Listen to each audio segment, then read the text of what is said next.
Всем салют, кто меня не знает, меня зовут Олесь Гроднев, и я уже 5-й год пилю свой дырявый Мерс, купленный в 2016 году по верху рынка за 4000 баксов. Обычно так бывает, когда покупаешь поистине свой первое авто. Мы поменяли в нем 3 раза двигатель и коробку, в нем закопана куча сил и золота, сопоставимо с ценой нового такого Мерседеса. И у нас с вами осталось последнее, привести его в порядок внешне. И я, по секрету вам хочу сказать, я мечтаю сделать из этого унылого стока с AMG стиль с крутым компрессорным двигателем на чипе. Выхлоп мы с вами сделали в прошлом видео, и несмотря на 10-градусный морозец и кривые руки, нам нужно начать пилить и красить этот кузов. Дело это без опыта, муторное и не быстрое, но пора нам наконец-то превращать нашу мечту в жизнь, поэтому давайте запасемся терпением, заварим пельмени и чефир и погнали!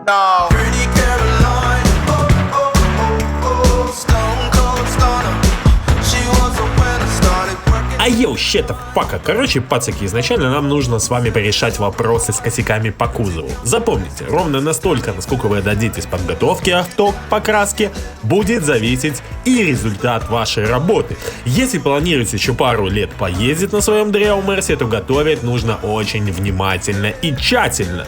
Напомню, что пороги, багажник, днище кое-как мы с вами в прошлом году переварили, но вот арочку исправить мы забыли. А напомню, она у нас была вылеплена из каких-то кусков дерьма, найденного на ближайшей свалке. Для решения вопроса мы со слезами на глазах раскошелились на ремонтную арочку и шпаклевочку стекловолоконную. Однако дело купить, другое дело варить. На стороне у спецов такая работа будет стоить дополнительных долларов 50-100. Но за неимением этих денег вы запросто можете сделать эту работу сами. Достаточно запастись бодрящим кофе и терпением. Все правильно размерить и вырезать.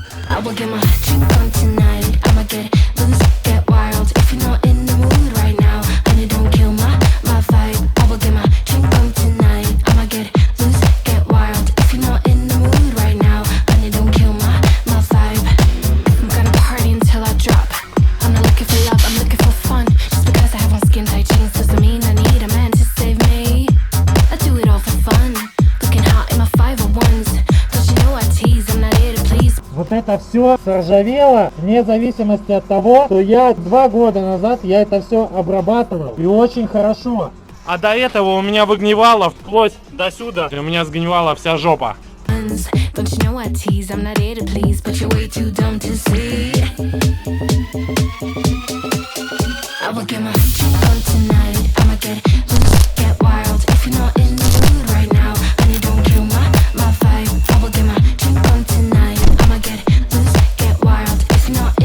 Да, это жестко.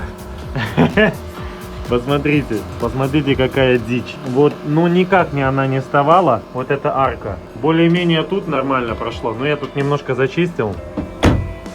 Но посмотрите, видите, какая большая щель? Значит, есть вероятность, что неровно стоит дверь, потому что, смотрите, она тут как-то внахлёст. Может быть, у меня получится дверью нивелировать это все, потому что очень большой. Причем арка не садилась так, как надо. Может быть, я ее просто неровно варил. Вот, видите, блядь. Но я уже этот вопрос не смогу порешать. Видите, неровно. Ну, я уже, ребята, не буду заниматься вот этими вымерениями. Да, конечно, может быть, я испортил, но... Самое главное, что она целая. Самое главное, что она будет целая и не коррозионная. Поэтому, если выбирать между кривой, но целой, и ровной, но ржавой, то, соответственно, я выбираю первое. Поэтому, ребят, ну уж не судите меня строго. Внутреннюю же арку я замазал вот таким вот герметиком, сикафлексом. Для того, чтобы тут ничего и дальше не прогнило. Он нормально себя проявил при замазке швов. Видите, я в позапрошлом году тут замазывал наверху, и все вроде выдержало. Я вынул технологические отверстия, вот тут есть. И вот тут пролью арку вот таким вот мобильником с такой вот трубкой. Тут на конце есть такой распылитель, оно распыляет в разные стороны, создает туман. Значит, мовилью с мастикой и с отработкой, разведенная с бензином. И это никогда, надеюсь, не сгниет.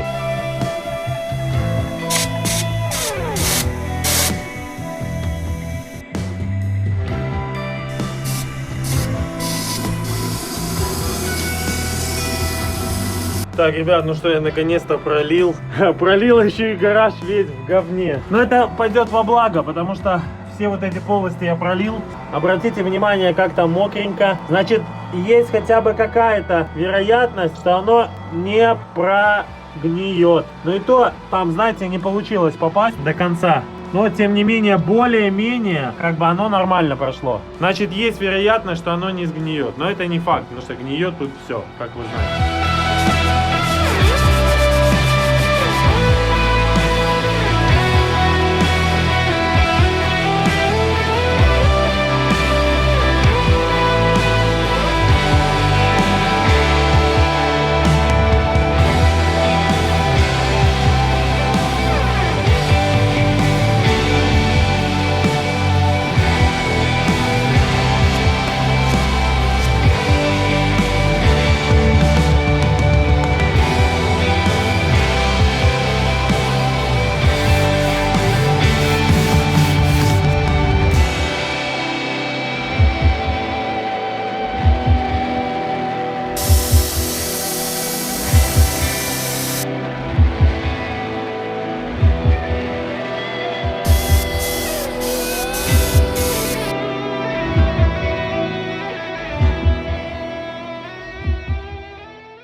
Короче, ребята, Мерседес делается, но он никуда не убежит, но иногда нужно отдыхать, поэтому я вам рекомендую классный канал крутого парня из Америки, который тестирует крутые тачки. Он даже купил себе Mercedes GT и сам его чинит.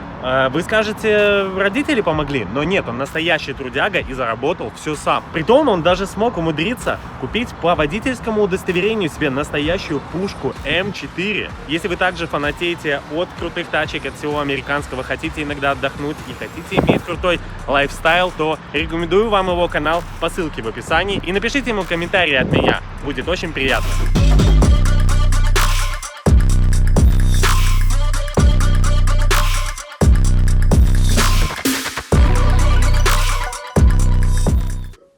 Ребят, что-то у меня насморк, но я, короче, проснулся. Я из комнаты хозяйственной такая, где я весь хлам храню. И, короче, когда я туда зашел, я увидел зверя. Давайте сейчас тихенько подкрадемся, чтобы его не спугнуть. Так, ну давайте, включим. Вау, вот это да, два зверя оказалось, два зверя. Но давайте мы сейчас это все хорошенько распакуем и посмотрим, что же там. Смотрите, короче, это задний бампер от C36 AMG, единственный в Беларуси. И я вам потом скажу цену, и вы, наверное, просто обалдеете. Все крепления оригинал. Это не какой-то там казахский тюнинг, да, где надо доделывать крепления. Тут все оригинал. Это крепление, вот эти буфера. Вот на мою машину ставим хлыщат. Они все целые. Самое главное, хром вживлять не надо. Он уже есть, потому что на казахских надо хром этот вживлять. Во-первых, он сам массивнее намного, чем, ну, как бы обычный стоковый. Вот, посмотрите, ребят, насколько он круто выглядит вот таким вот образом. Посмотрите. Место для выхлопа. Это оригинал. Но он одноцветный. Да, тут есть косяк. Краска отлупливается, но мы, конечно же, ее сделаем. Вместе с этим котиком, который уже не имется, короче, этот бампер поставить на машину. Ну, смотрите, AMG, ну просто красота. Ну, согласитесь. Ребят, давайте по цене. Вы сейчас просто обалдеете. И нашел это объявление в Беларуси, в Гродно, в деревне Путришки. Ребята, за $60, как вы думаете, $60, я посмотрел, обычные бампера стоят дороже, ребята. А этот, он полностью ровный, единственное, ну, подготовка под покраску. Просто взять, подготовить и все, понимаете? И тут ничего не надо делать, кроме просто покраски. Да, конечно, неплохо получилось, мартануло. Так, ребят, еще один день в гараже, в общем, решил я разобраться, почему у меня все-таки провисает потолок. Я вам честно скажу, я его снимал. Пытался пробовать его заклеивать, ничего не помогает. Он как был проваленный, так и провален. Надо его перетягивать заново, буду отдавать специалистам. Сегодня решил разбираться по первой причине, почему все-таки он начал отваливаться. А этому причина тому, что тут уже начала рамка стекла гнить. Ее надо срочно зачищать, возможно как-то заваривать или замазывать. Потому что вода прямо при большом ливне, дожде капает через плафон. И любой потолок, который мы наклеим, он будет идти по одному месту. Поэтому сейчас все это отрываем. Сейчас все это почистим. Вот, обратите внимание. Но это никуда не пойдет, конечно. Это ужас. Что тут промазываешь, что не промазываешь. Вообще По-простому надо снимать стекло. Но, как вы понимаете, это делать бессмысленно. Ну, попробуем хотя бы локально поубирать, а там уже посмотрим. От пескоструил, посмотрите, сколько у нас проблем. Понаходилось такие здоровые дырки. Если тут можно шпаклянуть, это понятно, то как подняться сюда? Для этого надо снимать лобовое стекло, как вы понимаете. Делать я этого не хочу. Сюда никак не попадешь, даже пескострой отсюда не выбивает. Цинкарем сейчас обработал, понятно, что это на 5 лет, потом это опять все сдуется, но хотя бы я нашел те места, откуда у меня все-таки капает. Вот тут забить стекольным герметиком аккуратненько, вот так вот. И это хотя бы как-то сможет помочь, потому что другого варианта я тут не вижу. Так, задул все это эпоксидным грунтом, эти все очаги. Надо было, конечно, реактивным, но у меня такого не имеется. Вот накидал я финишки, в общем, и оказалось, получилось у меня закрыть вот эти дыры, через которые, когда я ехал, задувало ветром так, что у меня аж плафон просто провалился. Абсолютно понятно, почему у меня провисал потолок. Смотрите, вот так вот я зачистил. Ну, вроде неплохо получилась машинка. Сейчас покроем это все грунтом. Обратите внимание, тут тоже все нормально. Ну, давайте же посмотрим передний бампер. Это же еще не все. Давайте смотрим внутреннюю часть. Также крепления все в сохране полностью. Да, немножко такой ржават. Это решетка, единственное. Но я знал, он немножко покоцанный, видите? Но это можно спаять, как-то сделать. Обратите внимание, ну настоящий AMG, ребят. Настоящий AMG, смотрите. Хром на месте вживлять не надо. Видите, написано 202 AMG. Вот это есть у нас решеточка. Вот этой у нас решеточки нету. Решеточки, потому что их не найти на обычные бампера, на AMG их не найти вдвойне. А единственная проблема в том, что да, он, конечно, подуставший, да, но, видите, внизу, но это все фигня, это нижняя юбка, это все подготовится, это все покрасится, это все ерунда. Здесь и тут он, конечно, треснул, этого не было видно, но это все ерунда, это все, ребята, можно сделать, запаять стеклопластиком, это все подготовить, блин, это вообще ерунда. Самое главное, что он оригинал. Ребята, выглядит злым. Ну, этот, конечно, да, дороже. Он стоит, ребята, чтобы вы понимали, $130. Если это стоит 60, это стоит 130. Короче, это все там где-то $190-180 вышло. И, кстати, я уже заказал парктроники китайские назад. И мы будем их вживлять. Сзади 4 у нас будет датчика парктроников. Потому что я постоянно задеваю эти бампера. Я никогда бы в жизни не подумал, что они просто так продаются. $190 для оригинальных этих бамперов. Это просто, ну, это за бесплатно. Единственное, осталось только пороги. Пороги там не продавались. Ребят, и в путь. У меня уже готов полностью почти обвес.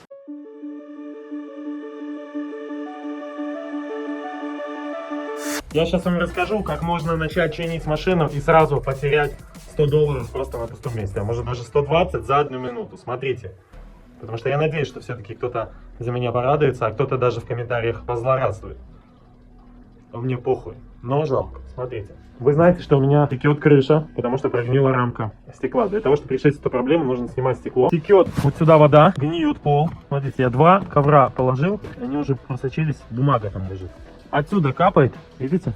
Отсюда капает, капает. Вот это все набухает. Вот отсюда капает. Капает с плафона сюда. Гниет это. Один раз пошел мороз, я смог открыть, а закрыть не смог. Пришлось пропаивать, там прогнили дорожки из-за того, что сюда капает вода с крыши. Но это ладно, сейчас вам покажу.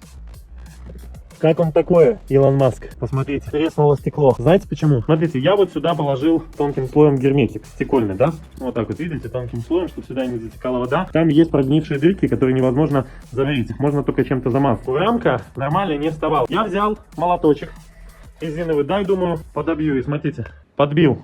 Пошла трещина тут. Пошла трещина тут. В общем, стекло на выкид. Чините своими машинами руками, если у вас нету денег. А если есть деньги, не занимайтесь ерундой, скидывайте эту машину, продавайте ее нахрен. Когда у вас сгнила рамка стекла, починить это будет стоить $500, это все переводится, может даже 1000. Если у вас сгнила рамка стекла и течет вода, это значит машина труп. Вот и все.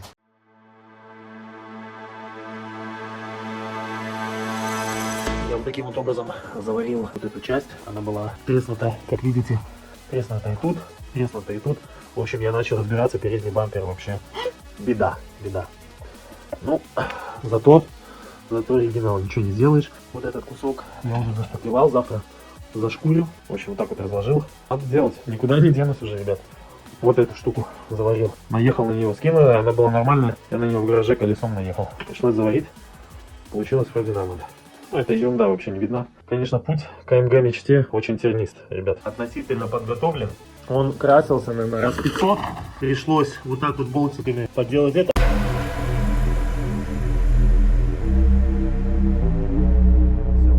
И вот, ребята, мы опять с вами в нашем гараже. Я помню давно в моей сельской церковно-приказской школе малярного искусства меня учили делать все малярные работы. Обязательно зимой в минус 10 за бортом. Обязательно в около нуля в помещении, без соблюдения различных малярных норм и принципов. Так что сегодня будет отлично, потому что я буду красить в первый раз, и вы это увидите, ребята. А пока нам нужно подготовить наш с вами AMG бампер. Я для этого использую 5К грунт, обычно 5К грунт, наполнитель, который будет заполнять все вот эти ужасные поры, которые остались от шпаклевания. И сам по себе этот бампер ужасно кривой. И как вы поняли, обязательно нужно использовать самые дешевые краскопульты и инструменты для того, чтобы последствия нашего ремонта были максимально эпичны. Я понимаю, что я не смогу сделать идеально, я даже на это как бы и не рассчитываю, но я думаю, что вам будет интересно, как можно вот этими кривыми руками без опыта сделать красоту. Давайте будем на это надеяться. Итак, погнали!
Во-первых, ребята, мы с вами купили полностью оригинальные вставки в наш новый AMG бампер. И мне даже очень сложно понять, сколько они стоят, потому что их просто не продается. Потому что такие вещи зачастую теряются. Никому в обычный бампер не нужны, а AMG бампер сам по себе не продается. Соответственно, и вот эти крепления, они массивные, с какого-то такого пластика вообще... Ну, не знаю, то есть, и вот он даже не паяется, этот пластик. Он какой-то резиновый пластик, когда его паяешь, он превращается в резину, а так он, видите, монолитный. Смотрите, это оригинальные противотуманки, ребят. Я сначала вам покажу, в каком они состоянии, а потом скажу, сколько они стоят. Ребят, это полностью оригинальные туманки AMG. Ребята, посмотрите, обратите внимание, Philips, Япония. И обратите внимание, в каком они ужасном состоянии. Стекло треснуло. Есть конторы, которые делают это стекло и отливают его, но они просят по $120-150 за то, чтобы отлить просто это стекло. Какие-то у нас насадочки уже отваливаются. Я вообще хотел, чтобы все было оригинал. Видите, тут специальные крепления, включающие такие насадки, которые стоят очень хорошо, вставляются в бампер. И прям смотрится, вот садится как надо. Они тут в бронепленке, но, видите, оно ему не помогло. Тут уже дырка образовалась. Ну, вторая, конечно же, получше выглядит. Они приехали с Владивостока или с Новосибирска, в общем, сами из Бельгии, через Японию, короче, вообще, ну, мой подписчик, большое спасибо тебе, что ты мне их продал. Он вообще хотел, просто я купил единственный бампер в Беларуси, который планировал купить он, поэтому он говорит, мне уже не нужны, получай их обратно. Сюда приделывается нормальный провод, и, соответственно, это все герметизирует. Самое главное, ребята, это то, как они светят, потому что это действительно не декоративная функция, а это именно линзованная. И он говорит, когда человек ехал с бампером, где они стояли, он говорит, просто светило, просто вот аж выжигало глаза. На самом деле, они действительно делают свою работу и освещают именно вот эти нижние части, как противотуманки, и освещают слепые зоны, которые обычные фары не будут освещать. Я рад, что у меня, может быть, не машина AMG, но какая-то часть из AMG, даже вот такого высохшего, похожего на кусок говна. Цена и такое состояние этих противотуманок для вас может показаться вообще дикой, на самом деле, я с вами согласен. Но я был вынужден их взять, потому что, ну, то есть по-другому никак, посмотреть, сколько они стоят в других местах. Взял, можно сказать, туманку по $25, да, нужно будет где-то отливать стекло, потому что это тогда еще делали из стекла, понимаете, тогда еще билось, это не пластик. И получается, что я за это все отдал, вот за этот набор из решеток, которые нужны, без них бы, ну, смотрелся ужасно, то есть наш бампер, он бы вообще был какой-то недоделанный, и без туманок он тоже бы смотрелся ужасно. Вот, $100, да. С одной стороны, кто-то скажет, это немного, с другой стороны, смотрите, если эта машина стоит сейчас на рынке $1500-2000 максимум, да, то это 20-я часть, а это какие-то туманки, какие-то никому не нужные пластмасски. Когда я их буду продавать, вряд ли у меня получится на этом сделать упор, что, чувак, вот смотри, у меня противотуманки только там $100 стоят. Еще их нужно же подключить грамотно, еще нужно их почистить и так далее. То есть это никогда не окупится, чтобы вы просто понимали, что вся машина состоит из таких мелочей, которые никогда не окупятся. Если вы их делаете, вы их можете делать только для себя. Поэтому вы думаете, как бы ввязываться вам в эту работу или нет.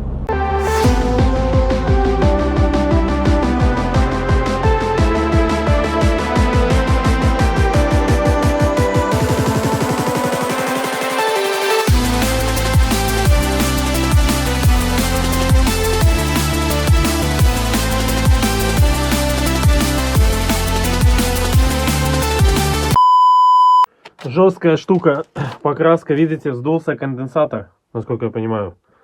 Видите, как сдулся, не запускается. Значит, конец, или проводки конец, или двигателю конец. Да, ребята. Так что даже самые надежные вещи не переживают мой Мерседес. Да, вот эту херовину нужно будет где-то найти и заменить. Я его купил наконец-то. Наконец-то я его купил. Спасибо, радиомагазин.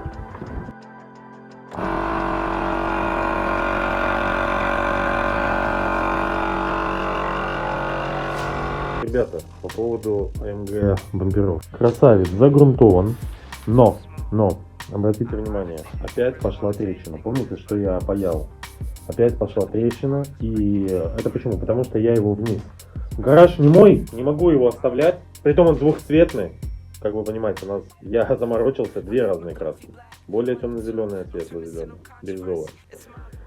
Значит, и опять придется перешпаклевывать, перегрунтовывать. Он не паяется. И если я его опять потом занесу вниз, ему будет пиздец. Поэтому его придется подготовить, вниз не заносить и сразу вешать на машину. Потому что другого, и в две руки, возможно в три. Другого такого он не выдержит. Уже третий или четвертый раз я буду этим вопросом заниматься. Вот вы теперь представляете, каково это. И когда вы говорите, что там маляр, почему столько денег просит, я вам хочу сказать, это я колхозными способами не могу это нормально сделать. А если вы хотите, чтобы у вас было хорошо, то это столько нервов, это столько терпения нужно. В общем, нет слов.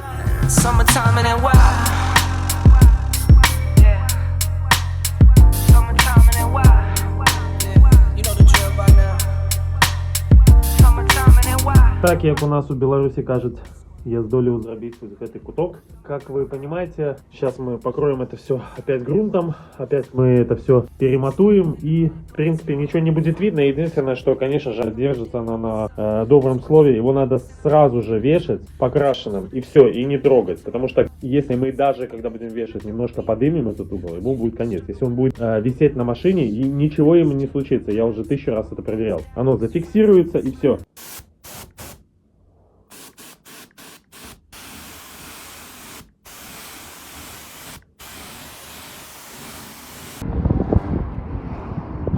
Несу краску, война началась, цены поднялись, просто нереально, ребят. Ходил в магазин и почти 100 баксов уже ушло. Короче, взял 2 литра краски моей, 269-й мерседесовский цвет нашел. 5К грунт, нужно еще банку купить. А также краску взял на подбор, вот это вот, видите? Она идет под мои вот эти молдинги, она полностью подходит.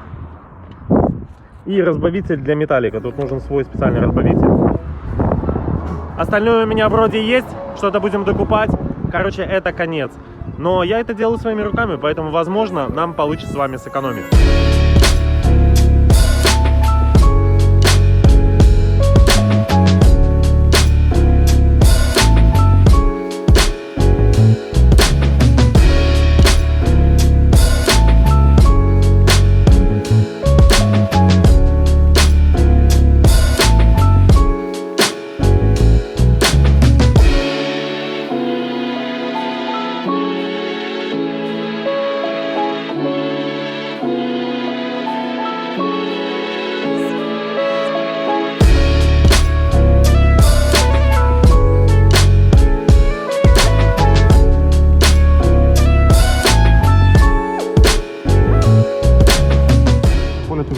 вообще не понимаю, как это делать. АМГ превыше всего, я считаю. А? Всю свою жизнь ты должен на АМГ отдать и посвятить Мерседесу. Ничего нет важнее, чем строить дырявое корыто. Берем баночку с подборной краской, она у меня для молдингов. Это очень стрёмно на самом деле красить, потому что у меня 200 грамм всего лишь навсего за $15, 200 грамм подборной краски, металлик для бамперов и всех молдингов. Так что если я неправильно покрашу, придется перекрашивать, а может даже подбирать новую банку. Вот такой у меня профессиональный краскопульт, очень серьезный, но, конечно, для него этой баночки вообще ерунда. Ну, 100 грамм разведу, наверное, 2-3 слоями покрашу. Проблемы с компрессором, все равно он выключается, перегревается, в общем, какая-то ерунда. В общем, как всегда, ребята, вот как только я решил красить машину, сразу начинает ломаться компрессор. Ну, это же обычно так всегда происходит, у всех. В общем, ребят, нет худа без добра. Значит, остановилась наша покраска. Компрессор помер полностью, не помогла замена. Отключается, перезагружается, меняем масло. Поршневая вроде бы целая. Меняем прокладки. Прокладки не купить. Вот эта голова клапанная. В общем, будем пытаться что-то делать. Видите, такой коленвал. Тут интересно. Одна шейка, видите, какое масло ужасное. С примесями непонятно чего. Надо его заменить. Может быть, поэтому перегревается. А может быть, потому что конец уже двигателю. Тут, возможно, стоит какая-то пластина, реле отсекающая, только непонятно где она. Также еще развалился вот этот клапан. Он перекрывает, получается, вот тут воздух, чтобы он не шел обратно. И прокладки уже конец. А сейчас выходные, ее нигде не заказать. Потому что компрессор не надувает до 8 атмосфер, не получается красить. Я уже запорол несколько запчастей, и он перегревается. Ну прям кайфушечка какая-то. Разлетелась, треснула алюминиевая головка при затяжке ее. Сделано из очень качественного металла. Решил выкрутить штуцер. Он превратился в руду. Качество! Во!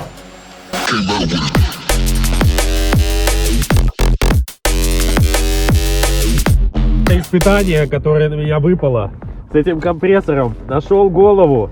Остальное ничего не найти. Я не знаю, где это искать, ребята. Клапан этот превратился в мусор. Его нету. Понимаете, люди в разных частях страны торгуют разными вещами, которые приходится собирать. Ребята, я обожаю покраску своими руками. Изначально у меня была проблема найти краску. Сейчас я скатился до того, что у меня проблема починить компрессор. Понимаете? Мы про краску вообще не говорим. Именно после этого ты приходишь к пониманию, насколько классно повезло тем людям, которые ездят на новых автомобилях. И, кстати, видите, а прицела-то нет. Еще какой-то гондон взял, сломал у меня мою серебряную звезду счастья. Путеводную звезду. Ну, я, ребята, думаю, что это та плата, которую мерсоводы платят за владение такими автомобилями. В каком-то деревенском магазине купил клапан. Вот это, который у меня с алюминиевого развалился. $10. Прокладку одну, вторую. По $2 стоит. Ну, не факт. Не факт, что это мне поможет. Ребята, надо дефектовать поршневую. В общем, как вы понимаете, занимаюсь я до покраски еще далеко, ребят. Да, и фильтр купил тоже, чтобы он на пару недель подольше прожил этот компрессор. Так, ну что, мы имеем поршенек. Посмотрите, какой он кукольный прямо, видите? Шатун нормальный. Вот, а сами кольца, обратите внимание, ну сложно сказать на самом деле, потому что надо взять, снять кольцо и его примерить. Ну, может быть, они залегли, я не знаю, честно говоря. Может быть. Поломалось. Интересно, конечно. Но попробуем второе. Блять, а как их цеплять? Просто кукольные. Я даже не знаю, как их цеплять, как их вынимать. Они просто ломаются, ребят. Ну. Поломалось, блядь! Ой. Так а как их снимать-то, ебаный насос? Блядь, а как их ставить? Они ж могут у меня поломаться в руках. Просто пиздец. Как их ставить, блядь? Ну все, пизда, и третья поломалась. Ребята, будет пиздец. Если я новые кольца поломаю, это я тогда в такой джекпот попаду. У меня все разломалось, посмотрите. Куски колец. А, их через верх, блядь, надо одевать. Во я тупой, пиздец, согласитесь. Блядь. Ну давайте, колечки дорогие. Так, смажем маслом. Одно дело, понимаете, ладно, стоят они, может быть, 4-5 долларов. Другое дело, что за ними я уже сегодня не смогу, там магазины уже закрыты. Ну, быть мне мотористом от бога, ну, согласитесь. Так, все. Одеваем. Как его лучше одеть? Я его через низ, наверное, одену. Так. Стало. Ну, не знаю, по-моему, они поживее, конечно, будут. У нас же видео с вами покраска, правильно, насколько я понимаю, должно называться? Чего? Походу успех, пацаны. Так, только надо замки разогнать по сторонам. Сюда, к примеру, сюда. Все, смотрите, поршенек. Но они, да, повеселее на самом деле выглядит. Сейчас самое главное их сюда, в этот цилиндр, короче, засунуть. И сразу запустить и посмотреть, как он качает. Должен лучше качать. Но самое для меня страшное, это не кольца. Самое страшное, это не перетянуть эту голову, чтобы она опять лопнула.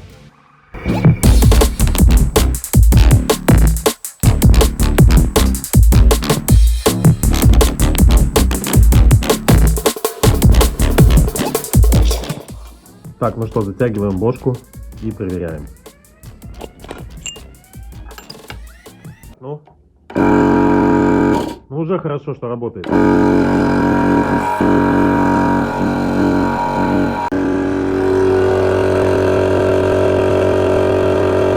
Неужели мне понадобилась неделя, чтобы понять, что это не является вентилятором, что вот эти все аккуратно срезанные хвосты, он должен выглядеть вот так.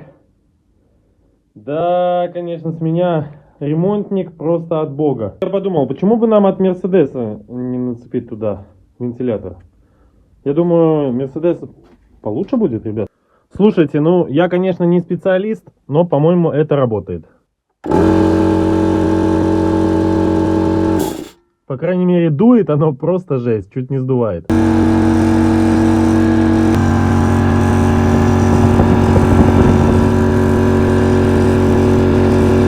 Неважно, в общем, как, в какую сторону он там засасывает, высасывает, главное, что он делает холод. Дует он, конечно, очень хорошо. Ну, Мерседес есть Мерседес. В общем, частичка Мерседеса в этом китайце уже появилась. Можно эту новую модель называть смело Skipper Мерседес. Сделали из грузовой подушки такой домкрат, который от компрессора будет надуваться. Вот, смотрите. Сегодня будем подготавливать вот эти заглушки оригинальные в наш AMG бампер. По 25 долларов за штуку урвал. Скажете дорого? Я с вами согласен, но попробуйте их найти где-нибудь на сайте. Либо покупай такую редкость, либо соси писец.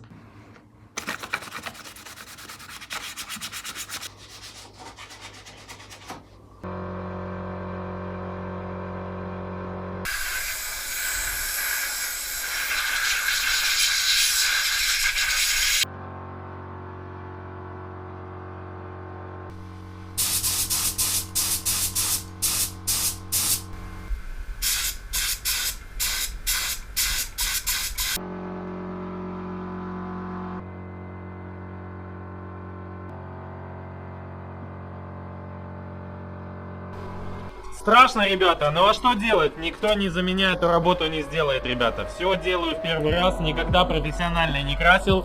Всегда красил с каких-то баллончиков, поэтому будем пытаться, будем стараться, ребят. Ну, посмотрим. Хуже, я думаю, уже для этой машины я не сделаю. Меня зовут рэпом, своему делу предан. Палец не дрогнет на курке, пуля быстрее ветра. Эти куплеты будто выстрелы из пистолета. Маски падают с бледей в определенные моменты. Немало повидал от жизни, столько же увижу. Мои ребята пишут лиру, не читая книжек. Так, ребят, ну давайте посмотрим на то, что у нас получилось. Какие-то проблемы с пистолетом, с давлением. Плювался он 2 слоя. Смотрите, укрывистость отвратительная. Видите, есть пятна. Не перекрылся грунт. А краски очень мало. В общем, покраска — это особенное искусство, которое пока что я не могу достичь. Запалилась печка. Температура не соответствует рабочей. Но вот 3-й раз прошел. 3-й раз более-менее. Хотя бы как-то я укрыл равномерно. Короче, на 2 калориферах. Зимой красить, ребята. Это я просто сраные. Куда пошел? Ах ты. Это сраные молдинги. Это не порог. Это, блядь, не крыло. Это просто молдинги, на которые я потратил 200 грамм краски и, короче, практически целый день. Ну вот и думайте сами, решайте сами. Но мне это нравится, ребят. Все ради непонятно чего, как обычно, ребят. Ну, надеюсь, мы сделаем с вами АМГ. Потом будем с вами ездить и такое шампанское пить. А это уже лак. Замешиваем, будем в 2 слоя. Лак у меня, короче, такой петушиный. Навол, акриловый лак. Заворачивая во дворы, я вырубаю фары. На хвосте копы остались позади, кусая локти. Вчера были нули, сегодня мы качаем толпы. В общем, смотрите, вам понадобится сделать вот такой вот незамысловатый специнструмент. Просто берете отвертку и болгаркой вот так вот вырезайте. Берем детальку подготовленную, вынимаем хром. Оп. До самого конца. Сюда вставляем такую клипсу. Тут такие клипсы, они вставляются. Видите, вставили. И берем наш специнструмент. И вот так вот проворачиваем нашу клипсу. Раз. И 2. Всего-то делов. Смотрите, новенькая деталька. Готова. Yeah.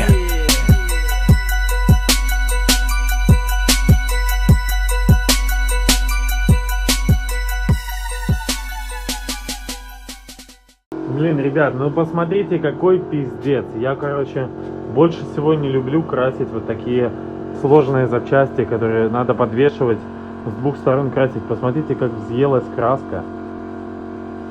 Я не знаю, почему. Ну, я, конечно, предполагаю, просто я в момент покрашивания смотрю, у меня краска слишком густая, то она бывает слишком жидкая, то она густая. Я, короче, добавил растворители для металлика, опять сболтнул пистолет. И, короче, видимо, этот растворитель попал, плохо перемешался или еще что-то, я не понимаю. А он попал в базу, и, короче, посмотрите, как подняло. Просто пиздец. Это ж опять надо все снимать, опять это надо все переделывать. Как мне это надоело.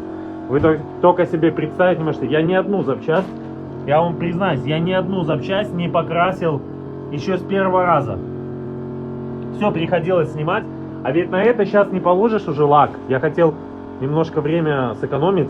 Получается, мне опять надо 2 дня вот это все красить. Ой, остановите землю, я сойду, я не могу уже. Это нету слов у меня, я вам отвечаю. 3-й день я трачу краску, трачу материалы, трачу свое время. Самое главное, я не могу покрасить это. Обратите внимание, краска вся отслаивается, спучивается. Я уже и перегрунтовывал. Я не знаю, в чем проблема. Ребят, расскажите мне, почему мне не дается, почему я запросто покрасил и лакировал вот эту вставку, и почему я не могу справиться с этим. Как вы видите, это должно получиться так.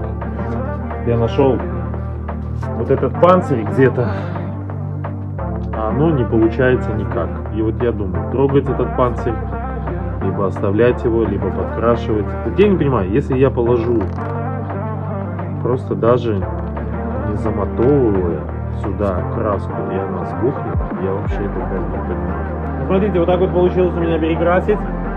Ничего не заматовывал, чисто на старую краску налил, боясь, что она подымется. И оказалось, да, пока я не снял старую краску полностью, оно не начало краситься нормально.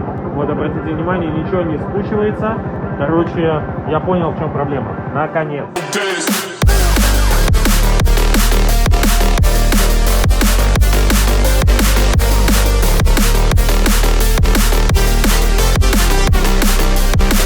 Ребята, реклама Мерседеса. Покупайте старые Мерседесы, ребята. Задний стабилизатор, вот видите, даже можете видеть. На новых вы уже такого не увидите. Сейчас я наварил такой уголок, чтобы зафиксировать вот этот стабилизатор, который постоянно лупит по кузову.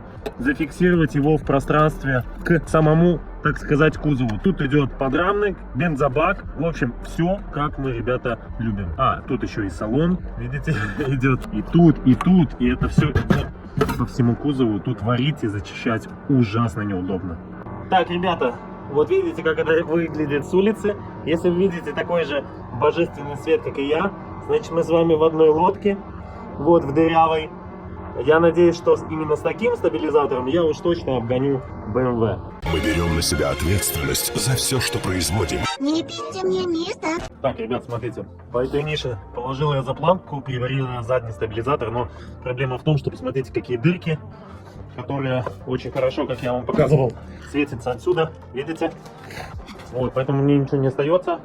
Я этого, конечно, не хотел, но это все закатать вот таким вот СТПшным виброизолом. Вот.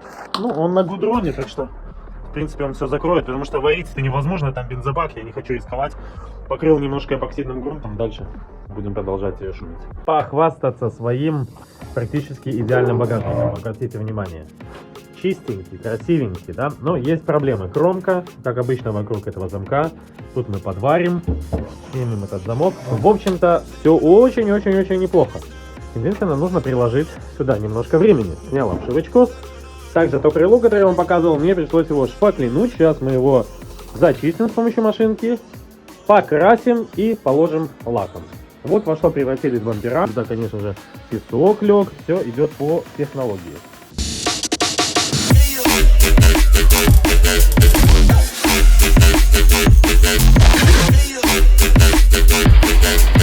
Я навалил столько этой финишной шпакли, мне так нравится ее нюхать, я просто сошел с ума. И хоть эта машина не стоит той краски, которая не дает ей развалиться, вы должны, ребята, понять одну простую вещь, что чем больше шпакли, тем более прочной будет эта машина.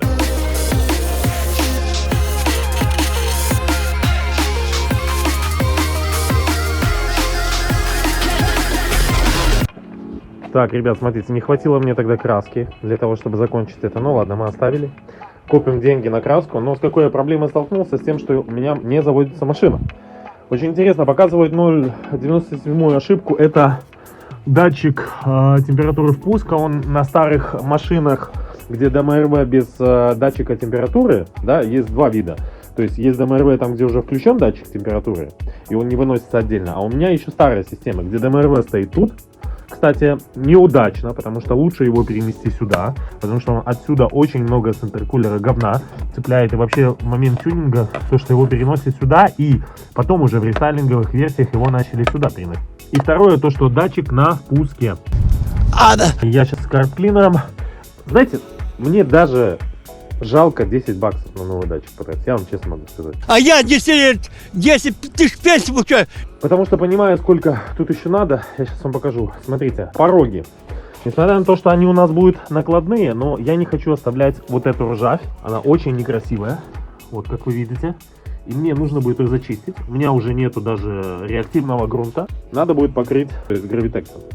Для того, чтобы потом повесить нормально, чтобы там хотя бы что-то не гнило. Поэтому сейчас тогда быстренько решаем проблему с этим датчиком. А заводится она только на газу. Я переключаю, только на газу схватывает, на бензине не схватывает. Ну что, ребят, смотрите, тряпами колхозными тут кое-что закрыл. Сейчас вам покажу состояние днища. В наших широтах после зимы все гниет нещадно. Обратите внимание, я, кстати, обрабатывал это в прошлом году, покрывал это все, зачищал.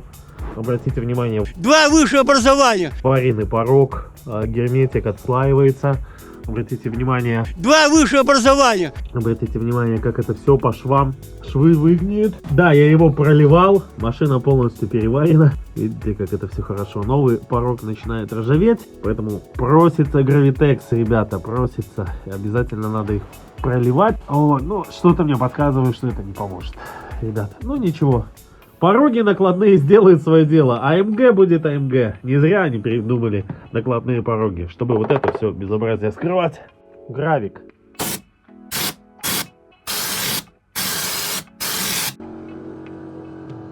Хорошо получается, потом его можно красить или шлифовать. Ну вот, ребят, обратите внимание, как получилось. Мне нравится. Опять же, хочу обратить внимание, что я закрыл это все, и оно не будет видно.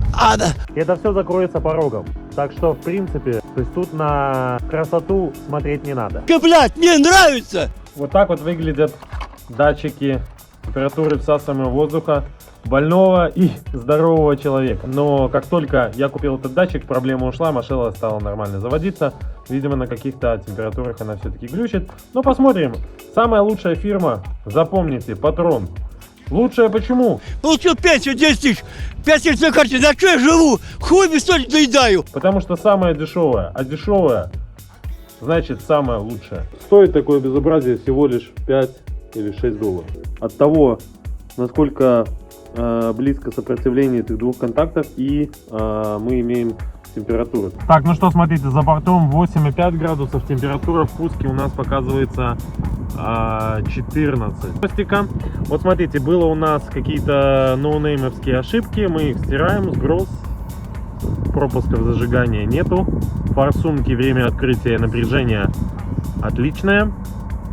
Все данные вот эти, ДМРВ только увеличено почему-то. Ну, повышенные обороты, короче, у нас немножко. Ну, видимо, из-за датчика вот этого изменилась температура. Ну, посмотрим, нагрузка немножко увеличена. Все очень довольно-таки неплохо. Опять же, кто, вот, видите, ДМРВ у нас корректировался. Кто будет спрашивать по поводу этого сканера, HFM скан, ребята, ссылочки, пожалуйста, смотрите в описании и тут. И обзор на этот сканер тоже смотрите. Так, ну что, ребят, вот вы можете обратить внимание, температура всасываемого воздуха сейчас будет у нас уменьшаться, потому что мы с вами едем.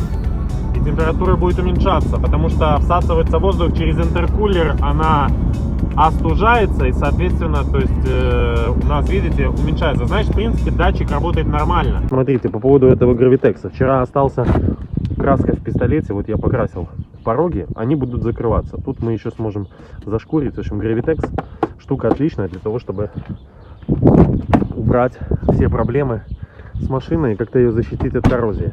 Эти все пороги я пролил. Арку я шпаклевал полгода назад, уже вся полезла. Видите? Смотрите. Просто пиздец. Тут арка из шпаклевки. Будем как-то выводить ее. Ну что, ребята, да-дам! Ой, слава богу. Слушайте, я вас поздравляю. Короче, мне сказали, что вот эта краска дешевая, самая дешевая краска в мире. Я даже не буду называть, это хуя какая-то называется. Она, оказывается, разбавляется не 646, а хотя бы R12. Я, оказывается, и краску неправильно разбавлял. Может быть, поэтому у меня так хорошо получился багажник, как вы думаете. Ну, в общем, мне остался багажник, хотя бы в цвет попасть. 50 оттенков зеленого будет машина называться.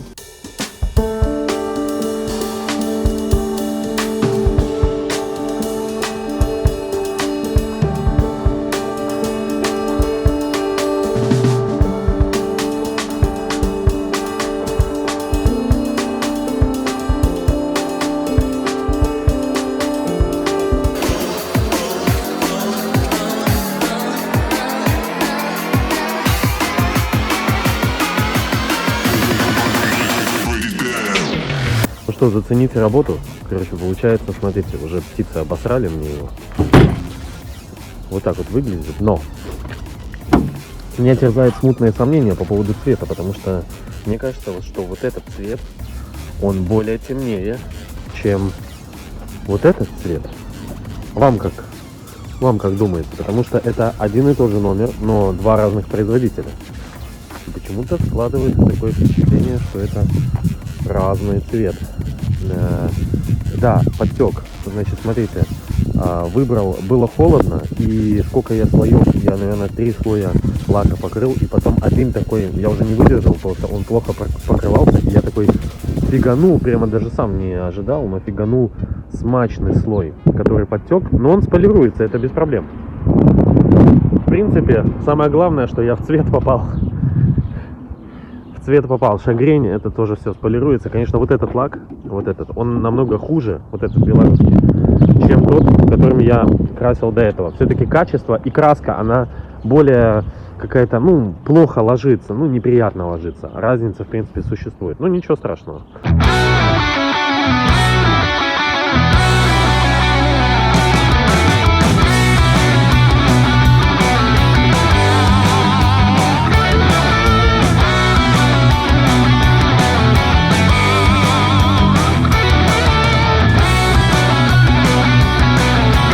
Смотрите, какая проблема. Если вы видите, вот тут вмятина, вот тут неровность и вмятина тут.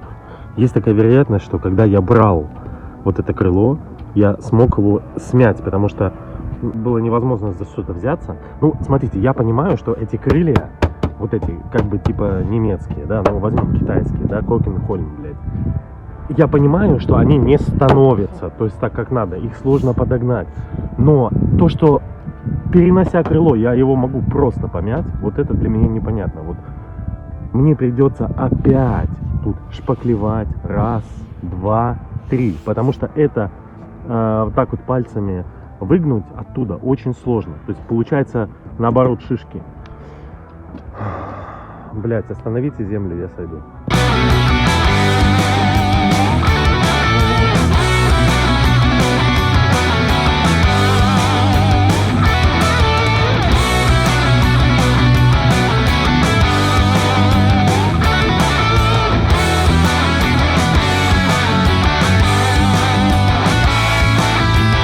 Факел настрою и потом я покрашу. А первый слой, второй и третий. Первый слой такой, для того, чтобы это просто все легло. Я держу пистолет далеко, где-то 30 сантиметров, а потом, когда уже второй слой конкретно, я буду держать ближе, потому что если вы не будете держать ближе, вы нормально не покажете.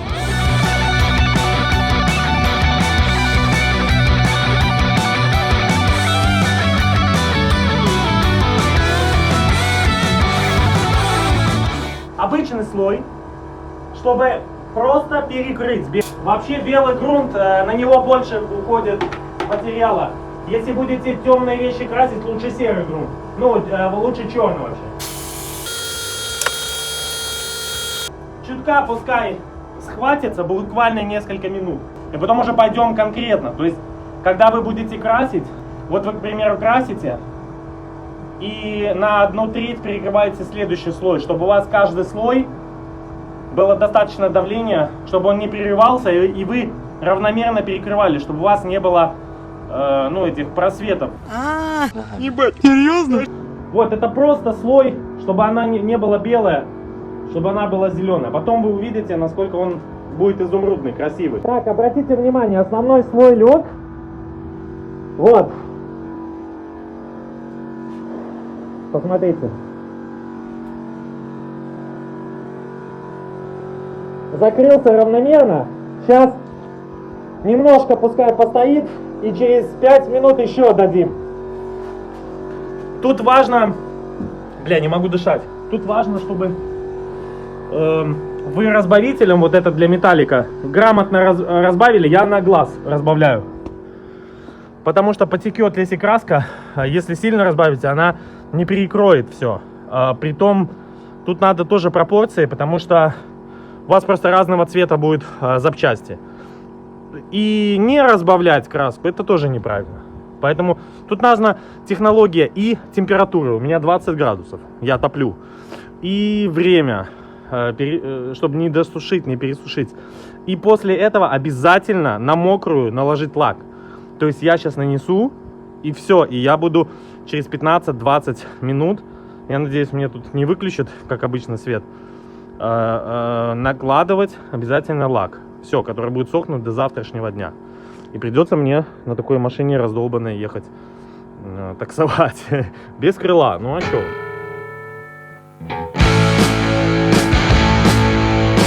Типа кажется, что на первый взгляд, что ну зеленое, зачем там еще что-то делать. Но я вам сейчас отчетливо покажу, что тут есть неперекрытые части.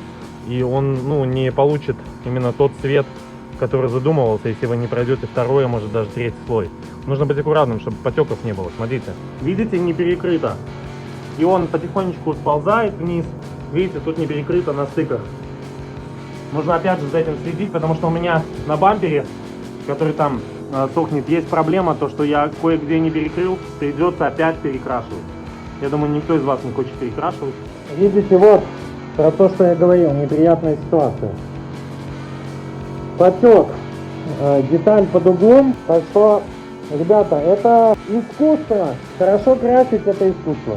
С первого раза придется запороть немало запчастей. Смотрите, лак я подготовил, такой же зеленый, как и краска. У меня единственный нормальный краскопульт остался. Как я тут покрасил, мне не понравилось. Дал 4-й слой, все полилось. Короче, ну не нравится. Но, как говорится, лак простит все. Сейчас дадим 3 слоя. 9 минут осталось до закрытия, до того, что выключили свет. И оставим, будь что будет. Слушайте, хорошо не жили и нечего начинать.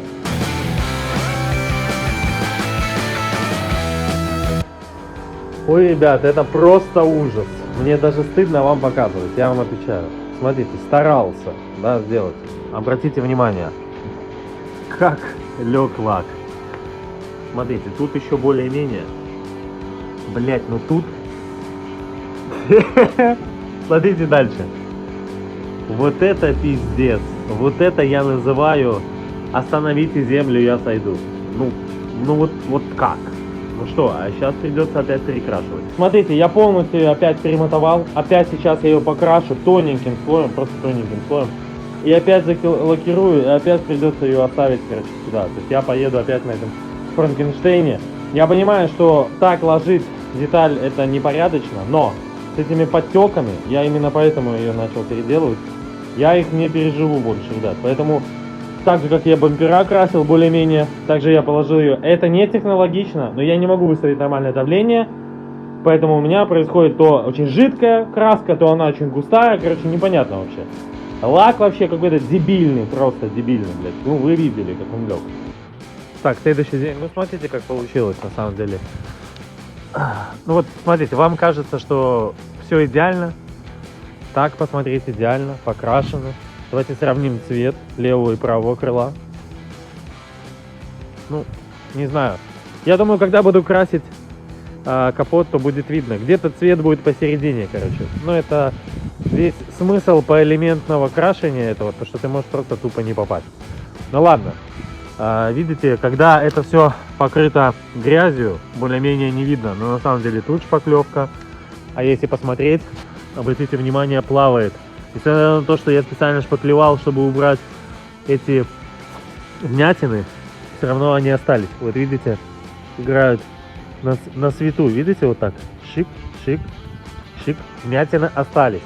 Плюс подтеки остались. Подтеки остались. Самое что интересное, когда машина немножко запорошена говном, она не видна. В общем, я очень доволен своей работой, особенно тем, что мне пришлось переделать и почти целую банку краски валить на эти два крыла. В общем, материалы расходятся нещадно.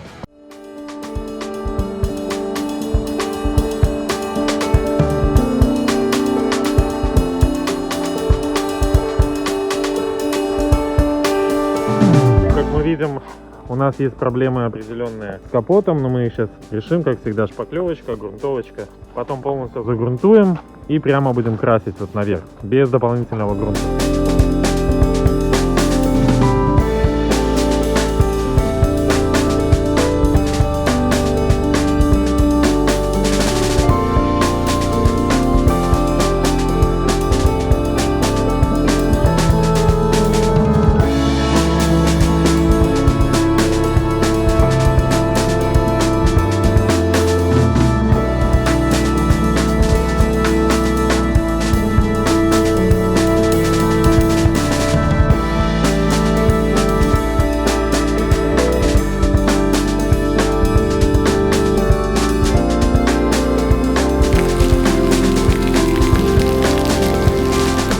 Короче, чуваки, есть у нас с вами проблемка. Даже на камере видно, то, что вот эти два цвета, они отличаются. Хотя это один и тот же номер, но два производителя. То есть почему я начал красить так? У меня не хватало денег на эту краску, я посоветовался с тем, кто мне ее продавал, будет ли она соответствовать. Оказалось, что надо покупать только одного производителя и лучше всего даже с одной партии. Обратите внимание, появились пятна. Почему это произошло? И до этого их не было. Тут пошла краска, мне пришлось тут перегрунтовывать и под феном это все красить, чтобы опять не подняло. Непонятно что. Слушайте, какие-то пятна или плохо перемешалась краской. Но до покрытия лаком этой проблемы не было. Понимаете, тут очень толстый слой лака, очень большая шагрень, куча мусора. Надеюсь, это все сполируется или не сполируется, ребята. Пиздец, мне стыдно перед вами, конечно. Ну, а вы напишите в комментариях, что лучше, иметь такие пятна, даже если они останутся, или ржавчину, которая обычно сопровождает этот Мерс. В общем, ладно, не будем расстраиваться, потому что расстраиваться у нас нету времени. Обратите внимание, у нас низы дверей. Мы сейчас должны этот вопрос порешать, шпаклянуть. Вот. Так что есть нюансы мелкие, которые у нас заниматься. Очень не люблю этим вытравливать, пескоструить. Очень я не люблю это дело, ребят. Это сломалось. Так и езжу на веревках. Это сломалось. Новые крылья, они не такие, как заводские. А оригинальные эти катафоты не ставятся. В общем, такая проблема. Перед, по сути, у нас готов. Перед, только бампер поменять. Осталось две двери. Стойки. Вот с этим буду ебаться, конечно, конкретно. В общем, еще очень много дел. Очень много дел. И знаете, я вам не говорил, но вот эта колымага, она просто сосет все деньги, понимаете, все свободные деньги, они уходят именно в ее восстановление. И как я вам говорил, это вряд ли кто-то оценит. Да, мы ее сделаем, мы ее приведем в порядок, мы с вами порадуемся результата, а может быть огорчимся, может быть я скажу, что это не так, я еще сам не знаю, получится у меня или нет. Досмотрите до конца, я вам расскажу всю правду, сколько она с меня просто сил поела этой машиной, сколько просто я дал здоровья, денег, самое главное, времени, восполнимого ресурса. Вот завтра мне нужно будет покупать материал для того, чтобы перешивать потолок, перешивать кулису, платить специалисту. Так она высасывает меня просто залез за святую святых. Мои накопления по криптовалюте, мне сейчас приходится выводить ее, эту криптовалюту, чтобы я купил завтра гребаную краску для дисков, понимаете, гребаный материал. Просто так, ладно, спасибо бирже, я научился хотя бы немножко на ней торговать. Если бы не она, я не знаю, я бы сидел бы просто в долгах, я не могу просто закончить машину. Каждый день работы с этой машиной, он стоит денег, и ты вкладываешься и вкладываешься. Итак, Олесь мне пишет: Даша — это потенциально очень сильная монета, которая будет стрелять, но непонятно когда. Так, ребят, хотел бы еще вам рассказать о своем хобби, которое уже немножко даже начало приносить денег. Это инвестиции криптовалюты и вообще торговля на бирже. Если вы когда-нибудь хотели начать инвестировать и торговать криптовалютами, хочу порекомендовать вам биржу OKEX, с которой я уже знаком больше года. Я там сам держу деньги. это одна из первых вообще бирж в мире. Она очень старая и очень надежная. И вы можете даже начать обучаться, не инвестировать свои деньги, а обучаться на демо-счету. Вы можете начать прямо с $20, завести в любой валюте. Обратите внимание, это мой сейчас депозит. Могу вам показать даже свой отчет по переросту моего депозита. Вот идем в аналитику. И мы видим, к примеру, что вот за последний день я заработал плюс $26. Видно, как этот депозит у меня увеличивался или уменьшался, потому что, бывают разные моменты в рынке. Вот, к примеру, я вам покажу за 2 месяца, то есть как мой депозит двигался, и в итоге за 2 месяца я оказался в плюсе $105. Неплохо, согласитесь. Вот, к примеру, вот мои монетки на моем трейдинг-аккаунте. Можете посмотреть, вот я понемножку в них вкладывался по $20, как вы видите. И есть у меня еще аккаунт роста, который дает возможность мне стейкать эти монетки, то есть по сути их вкладывать и получать доход. Вот мы можем посмотреть сейвинг и стейкинг, и можно посмотреть, под какие проценты годовые вы можете вкладывать свои монеты. В общем, на этой бирже можно делать очень много чего: торговать плечом, сохранять деньги, приумножать, все что угодно. Вот смотрите, basic trading. Вот, вы выбираете спокойно обстановки за чашечкой кофе, можете зарабатывать деньги, смотреть, какие монеты у вас растут, какие падают. Вот, к примеру, я закрывал сегодня монету FLM, которая за сегодня час сделала вот это, с 17 выросла прямо до 27. Вот видите, я продал и, соответственно, заработал тут почти 100%. То есть, вложив 30, я забрал 60. Так что, ребята, это классная биржа. Можете торговать прямо с мобильного телефона, то есть где бы вы ни находились. Я вам оставлю ссылочку на реферальную. Значит, вы сможете получать различные бонусы, если вы новые пользователи, а я, соответственно, буду получать какие-то там небольшие вознаграждения тоже за то, что я вас перевел на эту биржу. Биржа классная, сам пользуюсь, и, как вы видите, мое небольшое состояние потихонечку растет. Это не финансовый совет, потому что, естественно, он связан с рисками, но заинтересоваться, обучиться, бесплатно начать торговать, не внося свои деньги на демо-счету, может каждый. Так что попробуйте, и желаю вам успехов. Залакировал, покрасил, как мне советовал кто-то там из знакомых, вот эти вставки, которые идут на двери. Получилось убого, надо будет перелакировывать, вот они сюда вставляются. Проблема заключается в чем: видите, разные ручки, это с хромом, это без хрома. Смысл в том, что эта дверь, ну, соответственно, была с другой машины, с классик комплектацией. Как эта ручка снимается? Она снимается путем того, что мы отодвигаем вот эту резинку. Там есть внутренний шестигранник на 3. Самое что интересное, что впереди, по-моему, на 4 шестигранник. И вот заключается какая ситуация. Во-первых, обычно эти шестигранники, они закоревают. И что произошло у меня? Очень неудобно подлезть. Он обломался. То есть я вставляю шестигранник, но выкрутить этот внутренний шестигранник я не могу, выкрутить этот винт. Как по-другому не снять, а не хочется же классическую ручку оставлять. Надо же ее снять, прежде чем как красить. Сейчас я тут возьму, раздраконю сверлом это отверстие. Берется такая выворотка. Видите, вывертка. Попробую ей. Но ее нужно наварить на отвертку, потому что она сама по себе короткая. В общем, из-за этой ручки, ребята, может быть, кто-то из вас скажет, это ерунда, оставь так. Но оно будет смотреться как-то ерундово. Видите, из-за нее придется потратить кучу времени. А еще, ребят, короче, упал я в яму недавно, ударился задней частью спины копчиком. Хорошо, что я ничего не сломал. Была снята вот эта одна ячейка, я красил эту штуку, пошел назад, задумался и провалился в яму, ударился спиной. Слава богу, что все обошлось, и потом вы задаете вопросы.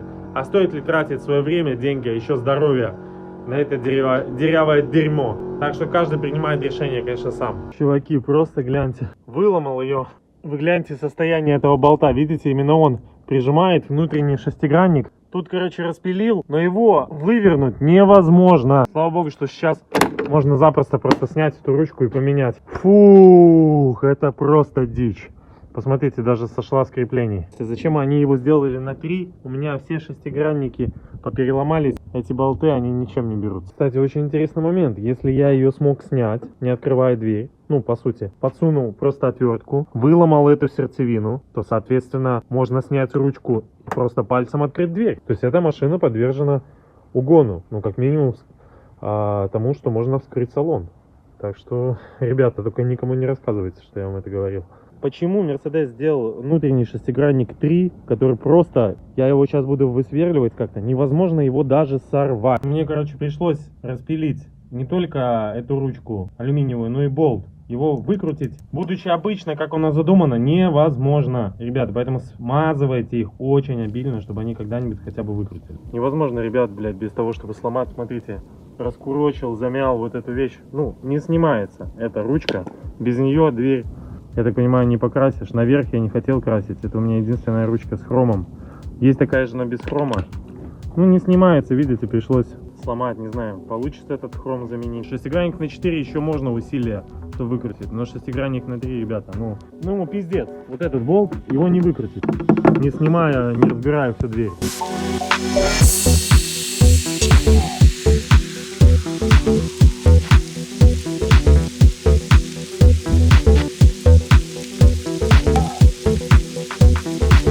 Разбираю дверь, снял вот эту планку, снял зеркало, снял вот эту планку, отсюда выкрутил ручку. Притом я понимаю, что это одна дверь, а тут их 4, к сожалению.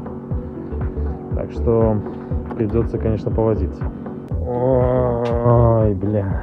Какой-то дождь пошел, шпакля не держится. Вот она просто отваливается по какой-то причине. Это не работа, а какая-то вообще... Мне не нравится такая работа, отвечаю. Это притом только первая дверь. Настроения вообще никакого нет.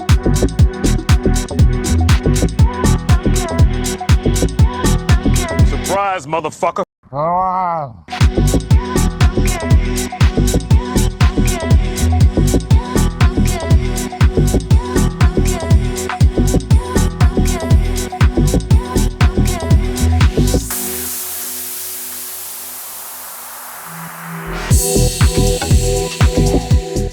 В общем, все, думаю, сделал самую лучшую свою дверь, короче. Думаю, ну все, красота, покрасил.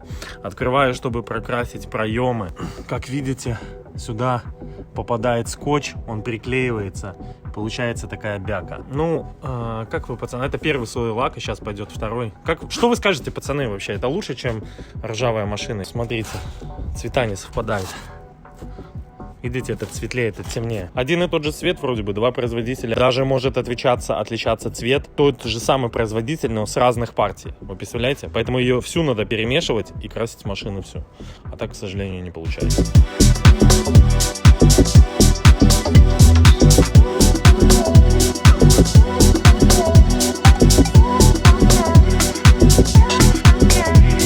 Положил второй слой лака. Смотрите, вы видите косяки, какие есть. Под некоторым углом видно неоднородность вот чего. Смотрите, такие полосы. Не знаю, тут видно, не видно. В общем, если не видите, это хорошо, что вы не видите. Но под определенным углом, если дальше вот так отойти, видно, как краску уложил слоями. Видите? Где-то больше, где-то меньше. Зебра такая получается. Так вот, конечно, решить эту проблему довольно-таки сложно. Нужно грамотно отстроить пистолет. На это все надо время. Нужно потратить краску, чтобы сделать выкраску, ребята. Так что тут не так-то просто, как вы думаете. Видите, тут подтек. Я люблю большой напор лака, потому что когда он ложится именно мокро, то тогда действительно хорошо он ложится. Потому что если он ложится не мокро, тогда получается ерунда. Тогда получается вот так вот. Вот, видите? А он должен быть вот так, то есть как стекло. А когда вы на маленьком давлении ложите маленькую подачу, получается вот так, шагрень. А если нормально дать давление, получается... довольно-таки неплохо. Мне очень нравится, между прочим. 20 градусов, на улице 15. Вот. И это дает возможности лаку вот в таком состоянии, когда дверь повешена, то есть она стекает, получается, этот лак стекает. И даже если где-то вы неправильно положили слой, он друг на друга натекает, и, соответственно, происходит... Да хуйня. В общем, это лучшая моя дверь, я вам хочу сказать. Я боюсь сглазить, что я научился наконец-то красить. Естественно. Где-то нажал, короче, и появилась вмятина. Как это произошло, вообще непонятно. Вам надо испортить несколько запчастей для того, чтобы вы научились наконец-то красить. Багажник более-менее, хотя тоже с косяками. Видите, тут варили, сейчас не встает эта резинка. Ой, какая ж это все хуйня. Какой смысл?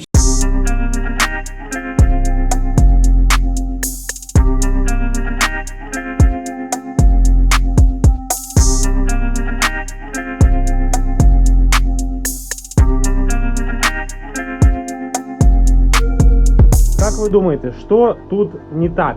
Ну и бывалые маляры скажут, что тут 15 оттенков зеленого. Смотрите, тут есть основная базовая краска, тут есть вот эта алкидная краска с баллончика, с обычного магазина. Она на водной основе. Тут есть, значит, как вы видите, ржавчина, тут есть голый металл, тут есть заводской грунт. Короче, тут есть все. Шпаклевка тоже тут есть. И если мы положим сюда краску, слой, без слоя изолятора, то есть без... Что произойдет? Вот эта алкидная краска за счет растворителя, который будет в вашей базовой краске, подымется, и все. В моменте, когда вы будете покрывать лаком, либо покрывать краской, в общем, будет очень плохо. И будет так же, как с этими поворотниками, с которыми я так сильно возился. Поэтому положим сюда грунт акриловый, хорошо его высушим, и потом аккуратненько, маленькими слоями вот эту всю бочину будем закрывать. Так, смотрите, ребята, пришлось выдирать тут шпаклевку, она начала отваливаться от времени, и пришлось выдрать вот такой вот кусок, он прямо отваливался, тут даже образовалась дырочка, ее я заваривать не буду. Я просто ее зашпаклюю стекловолоконной шпаклевочкой, которую я докупил. Материалы заканчиваются, но ничего, мы пока держимся.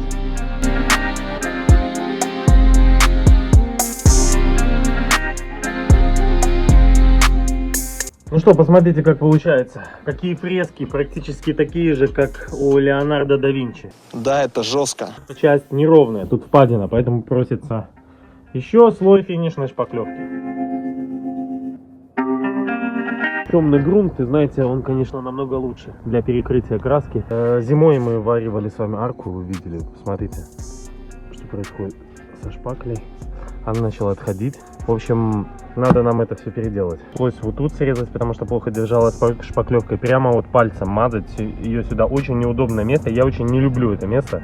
Вот, но нужно было переваривать именно и тут делать стык. Поэтому если будете переваривать, либо тут делайте, чтобы проще было вам. Ну, короче, так вот получилось. Ну, краской задуется, и надеюсь, все будет нормально. Видите, какой ровный зазор.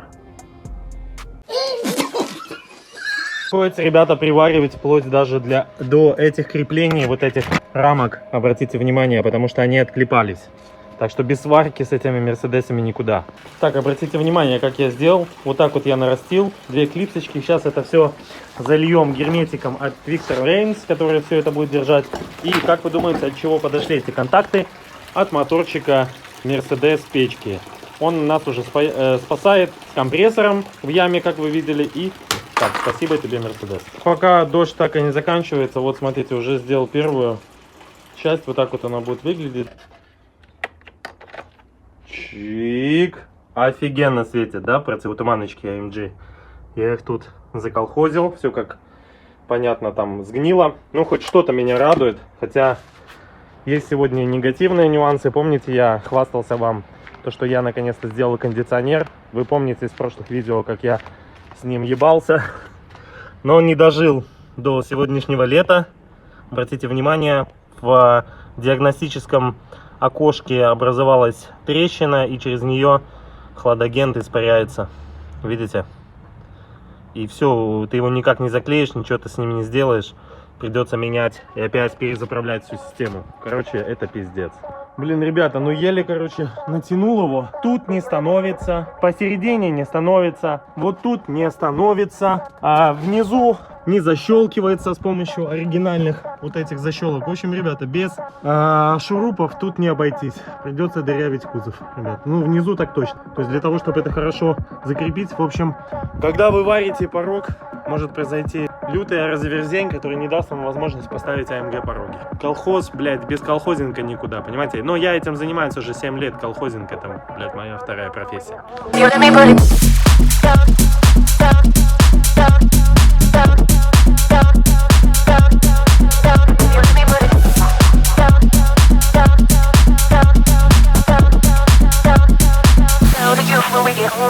Это, конечно, хорошо, что бог ремонта придумал шрифт-машинку, потому что это невозможно было бы вручную. В общем, пришлось еще мне купить краски. В общем, у меня уже 5-я банка идет, очень много уходит материала на эту машину. Значит, вот это 269 цвет, которым я крашу, белорусская краска, нормальная за свои деньги. И мне пришлось еще одну банку купить, Mazda R12. Зачем? Потому что, если помните, я под эти молдинги, вот под эти, подбирал на подбор краску. И меня уверили, что мне 200 грамм хватит и на сами молдинги, и на мои AMG бампера. Но меня наебали, как обычно, и поэтому я платил за 200 грамм столько же, сколько стоит целая банка. Целая банка стоит $22, и примерно столько же я платил. И видите, я бы уже давно покрасил эти бампера, если бы они не были двухцветные, если бы мне не надо было подбирать. В общем, подобрали цвет, примерно похожий под эти молдинги. Ну, покрашу, посмотрим. Так что будет 10 оттенков зеленого. Ну и лачок. Короче, вынужден буду поменять вот эти вот втулки кардана, получается, с двух сторон. Это центрирующие такие подшипники кольжения, которые впрессовываются. Я мог бы это сделать и на гараже, но у меня нет нормальных тисков, чтобы это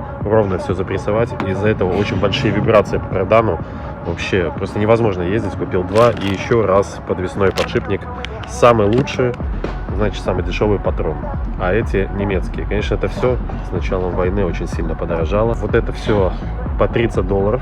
Вот эти вот подшипники, то есть 60, и муфта, ну, 15. Поменять это будет, наверное, $80 еще. Ну, а другого пути нет. Поэтому $200 будет этот ремонт. Это без балансировки кардана. Не знаю, что еще там с карданом. Боюсь представить. Притом, смотрите, какая тут умная система. Я бы все сделал, снял бы кардан и так далее. Я просто боюсь, чтобы ровно запрессовать эти штуки. Тут манжета стоит. Видите, какое-то кольцо медное.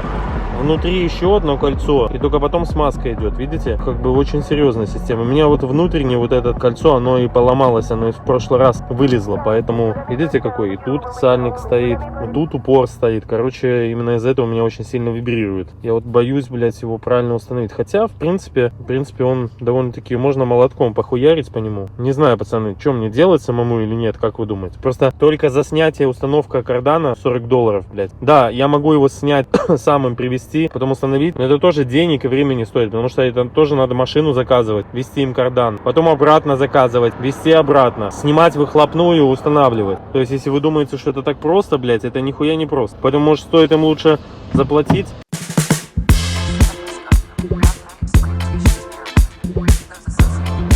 Люфт подшипника, блядь. Слышите? Вот тут Вот этот то же самое. Надо подтянуть, непонятно, что рапеция, как всегда. По пизде пошла, ослабили кардан, приспустили выхлопную. Короче, и тут, блядь, зазор по редуктору, может, от этого тоже. Так что не знаю, печально. Ой, а вот этого я не видел, смотрите. Мне был закручен болт. Вот это круто. Может, поэтому я нахуярил. Пизда рычагу. Вот этому. Этот я вроде менял. Так. Нет, этот нормальный. Этот нормальный. Короче, я его даже не буду менять. Мне похуй. Моя система защиты топливного насоса из масляной банки работает, как вы видите. Все хорошо держится. Короче, купил новую муфту. С этой произошло вот что. Вот тут посадочная слезала. И слезала, это же посадочная. Вот тут, видите, поэтому возможно было убраться. Тут попробую наварить, вот, и попасть туда, короче, пиздец.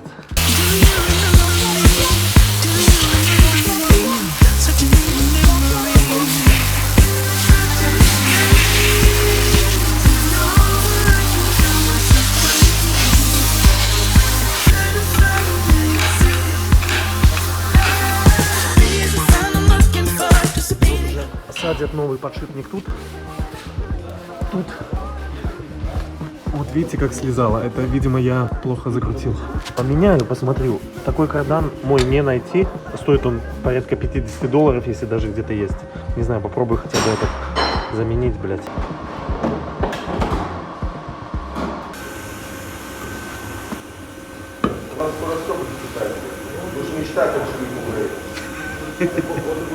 Будешь мечтать о Джили Колорей. С АБС. Ну? Шо, действительно, блядь? На электростеклах? Ну, блядь, инжектор, нихуя себе. Вот, видите, в чем проблема? Тут я такое не хочу оставлять. Придется перешпаклевывать, блядь. Вот это пиздец. Вы гляньте. Вообще пиздец. Она уселась, шпака, блядь. Слушайте, ну классно машина начала ехать, убрались эти вибрации, которые просто меня полгода сносили с ума. В общем, ну Автолиберти нормальная СТО, если вы в Минске, обращайтесь. Ребята хорошие, у них очень большой поток клиентов, но они для вас время найдут. Сейчас вот жму, вообще классно, ни в руль не отдает никуда.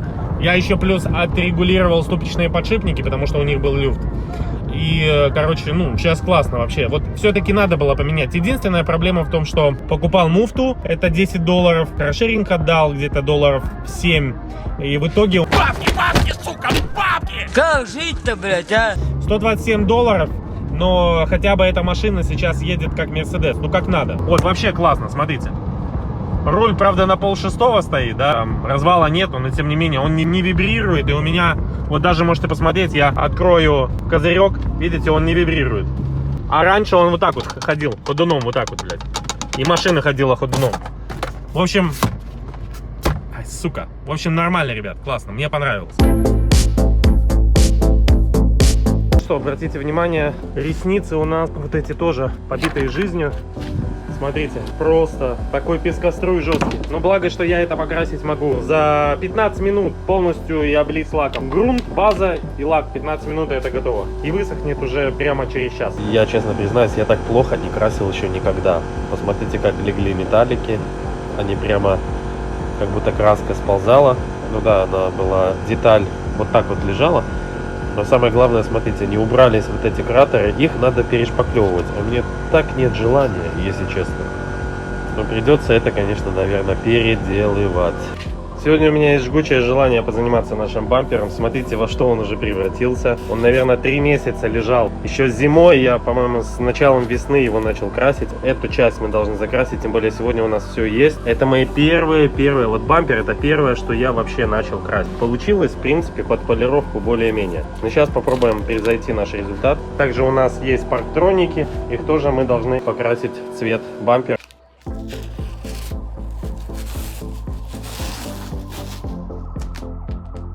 У нас начала расходиться наша вот эта трещина, которую я пытался так шпаклевать. Уже 4-й раз я ее пытался сделать, ничего не помогает, и я, скорее всего, плюну, потому что, когда мы будем ее вешать, она разойдется, и, к сожалению, я ничего с этим не могу поделать, ничего не впаивается. AMG бампера оригинальные, они не паяются. Вот как вы видите, тут должна была быть надпись AMG, оригинальный шильдик. В общем, и, к сожалению, это большой косяк, за который меня болит сердце. То, что я их превращаю в нормальный вид, от того, как они выглядели до этого, конечно, они выглядели намного хуже, но все равно в идеал мне их сделать не получается. Как маскировочная бумага, я использую старые обои. Ничего лучше, чем старые обои, ребята, не найти. Это моя технология запатентованная. Во-первых, клеится малярная лента с отворотом, для того, чтобы потом на этот бампер поклеить обои. Очень, конечно, хорошо звучит, но многие бы просто одним цветом зафигачили бы это все. Но я поставил челлендж себе двумя цветами, поэтому очень важно грамотно, ровно наклеить вот эту ленту, чтобы туда попала краска, притом, и чтобы она грамотно легла, и это все ровно было.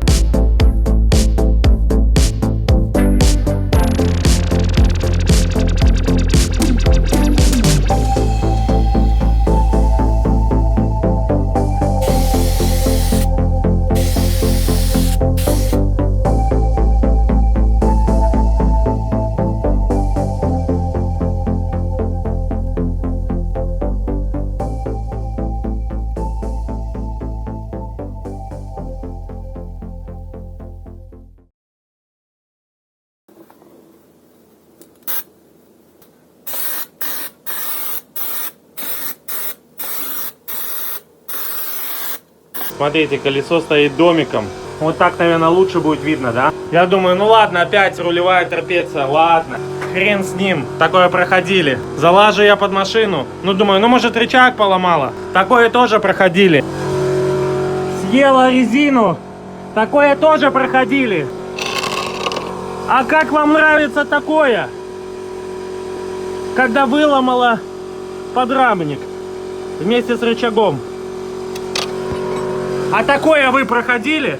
Я чуть это пружиной, сейчас если выстрелит, она, блядь, пробьет нахуй башку. Короче, ну, люди пишут, что им нравится владеть Мерседесом. Ой, бля, я не понимаю вообще, как я ездил, потому что у меня просто колесо вот стояло в одну сторону вот так. Развал был где-то сантиметров 10 от нормы. Ну, смотрите, я, короче, как мог приварил. Хорошо, что кусочки остались. Самая главная задача сейчас поставить этот рычаг, потому что он ушел в сторону.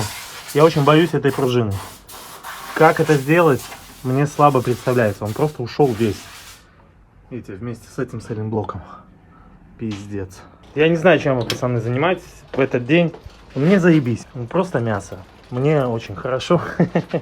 Покупайте Мерседесы старые, особенно старые. Чем старше, тем надежнее. Покупайте, и ну, для вас жизнь заиграет новыми красками, обещаю. А теперь небольшие заметки и лайфхаки от бывалого автолюбителя. Не стоит, ребята, задерживать с заменой покрышек.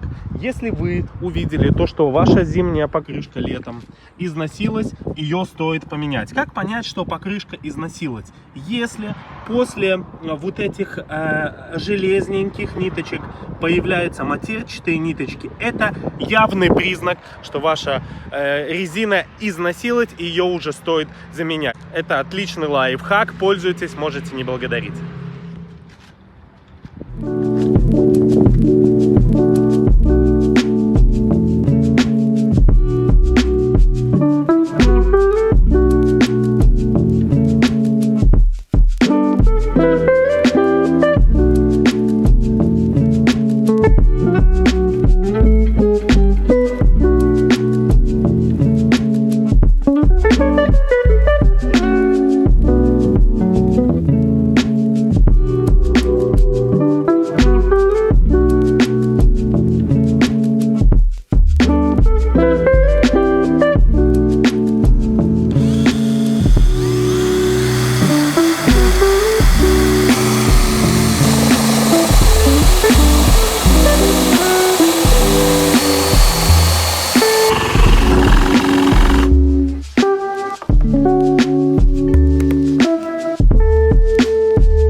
Ребята, есть еще один нюансик, который меня трохи подбешивает. Короче, это набалдашник. Он с настоящей кожи, но вот тут В общем, я его пытался как-то с 2 набалдашников сделать один. Ну и выглядит он, конечно, не очень. Также у нас есть вот эта деревянная хуета, я ее назову так, где полностью уже стерся лак. Видите разницу, вы можете видеть, да? То есть какая она должна быть и какая она есть. Поэтому мы попробуем обычным лаком это все порешать. Не знаю, получится или нет. А вот это я отдам на перешив. Ну что, вот так вот получилась наша накладочка. Вот эти косяки я не решал, вот этот косяк я не решал, я просто взял и покрыл. Выглядит намного лучше. Не идеально, но уже намного лучше, чем оно было до этого. Потому что до этого было вообще конец. Короче, чуваки, это пускай между нами останется вот этот колхоз. Вы гляньте, что мне приходится делать. Настолько не тот выхлоп, что он бьет сюда, мне приходится придумывать какие-то переходные трубы для того, чтобы не пилить вот этот новый бампер, блядь, и он хотя бы как-то нормально стоял. Но не хочется же фейково делать, хочется, чтобы оно именно отсюда стреляло, а не внутрь бампера. Тем более не редкие случаи, когда от сильного выхлопа летом это может все загореться. Так что, ребята, это просто какой-то пиздец. Но это, короче, заслуживает лайка, согласитесь. Это просто произведение искусства. Выварить из кусков говна, без нормальной болгарки и без нормального доступа.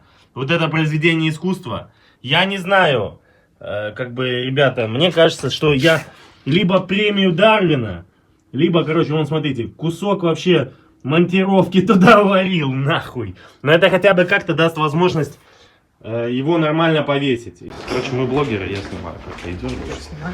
Да. Короче, сейчас вот специалисты из Инстаграма покажут, что нужно для того, чтобы обклеить. Здравствуйте. Нам надо потолочная ткань. Серая сетка, наверное, да? Короче, козырьки решили не перетягивать, потому что тут подсветка. Сюда лучше вообще не лезть. Ну вот смотри, такой, это получается... Наверное, вот такой.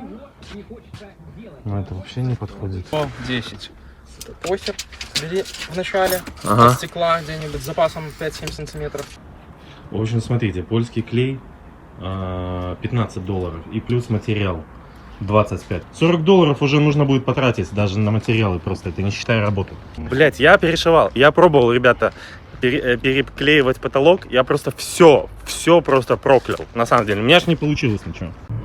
Короче, смотрите, обратился я никогда никому не писал первый, кроме девчонок в Инстаграме, обратился к пацану, говорю, слушай, перешей мне балебу на балдашник, без балебы ездил. Кстати, слушай, вот смотри, ездил без балебы, о, смотрите, как он сделал, да?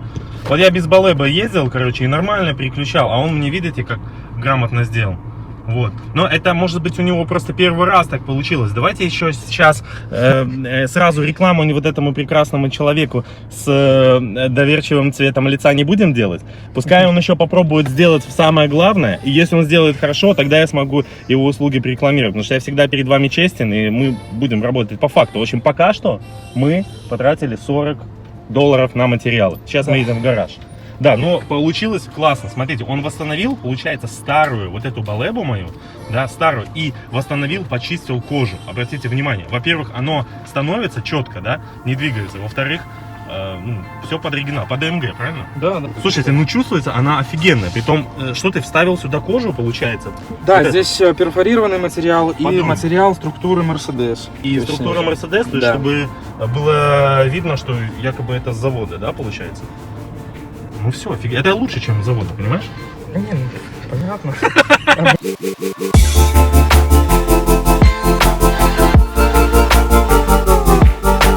Саморезы. Ага. Вот. Это моя запатентованная система. Если надо, пользуйтесь. Ага. Мне ничего не жалко. Во-первых, бабки остались, поэтому есть деньги, чтобы специалисту заплатить. А во-вторых, еда. То есть поэтому можно, блядь, еще и подкрепиться.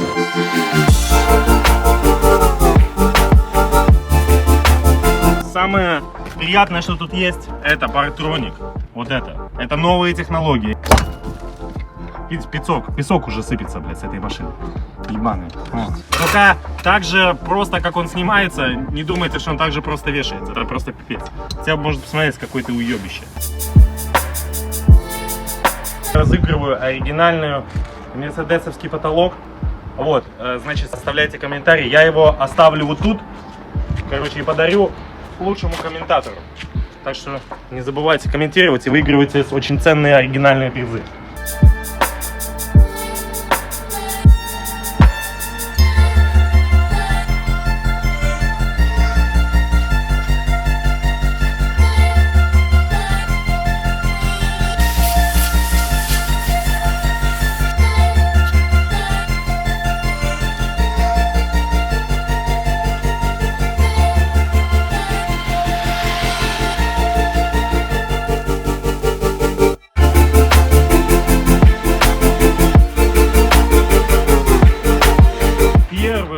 Я вижу гольф волосатый на автомате с 2 передачами. Тут 2, тут первый автомат еще, ну, до революционной, 2 передачи было. 3. Да, сразу со второй и до самого конца. Ну, согласитесь, это заслуживает лайка. Но есть проблема, то что с толкача ты хуй заведешь уже, понимаешь? Это для нашего... Он глохнет. Они встретились вместе, и они поняли, что они примерно с одной и той же эпохи. И смотря друг на друга, понимают, что они, ну, обе дырявые просто, как старые советские проститутки. Просто, чтобы оно держалось. А с той стороны мы загнем. Ну тут, видишь, тоже не цепляет, она не хочет. Ты посмотри, видишь, уже этот уголок не так болтается. Надо показать людям, они не видели никогда. Никогда, да. Самое главное найти конец. Никаких ножниц. Вот тут у нас есть Rabbit hole. Впуклость. Кроличья нора. И без прижима на отверстие мы наносим. Это супер. А пока в этот момент специально нанятый человек делает поступательные движения.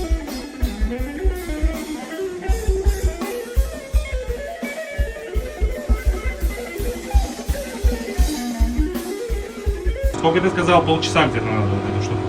Нет, 10 минут. 10 минут. Еще нормально.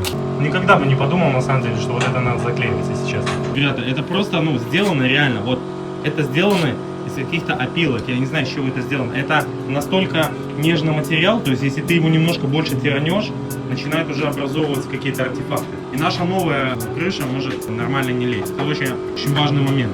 Видите, тут крысы уже посъедали.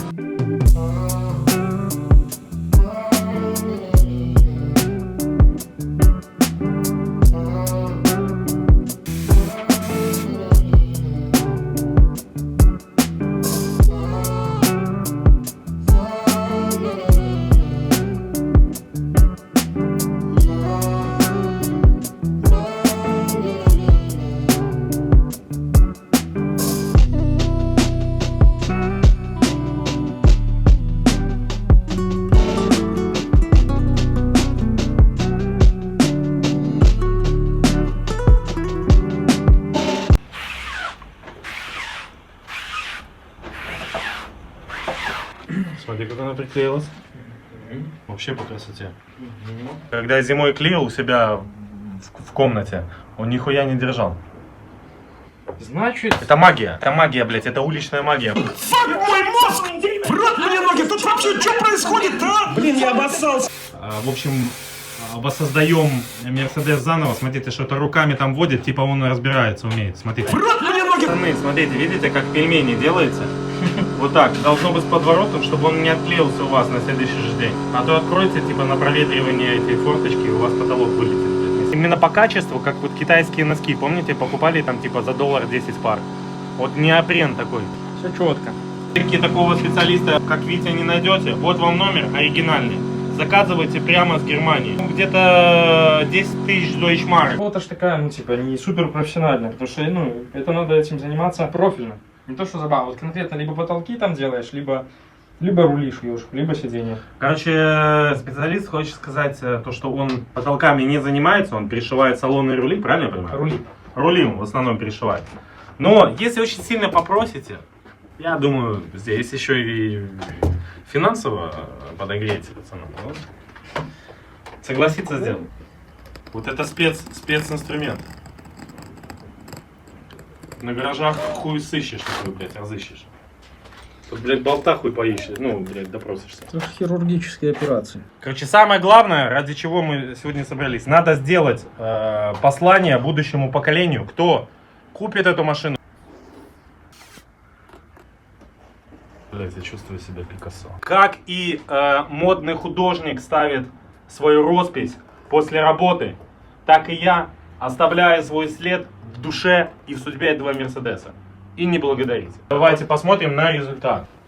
Так, аккуратно. Оп. Вау! Ну вот как-то Вау. так. Как-то так. Вау! Так это другое дело. Витя Серебрянский доказал качество на деле. Сейчас самое главное, нам это все не накрыть медным тазом и грамотно вкинуть в эту машину. Потому что заносить это, может быть, сейчас даже придется руль снимать. Давай, братан, наверное, руль снимем. Короче, смотрите, господа россияне, я вам сейчас показываю технологии, которые еще были доступны в 95-м году и которые еще пока что недоступны у вас. Вот это, короче, специальная такая подушка, но не та, на которой типа спать, да, а та, которая, она раскрывается, чтобы вы, ну, чтобы спасти вам жизнь. Я понимаю, что еще у вас пока это недоступно, но вы просто знали. И если надо будет вам, если кто-то захочет посмотреть, как там выглядит 12-13 iPhone, можете тоже писать мне, я вам сфотографирую и покажу.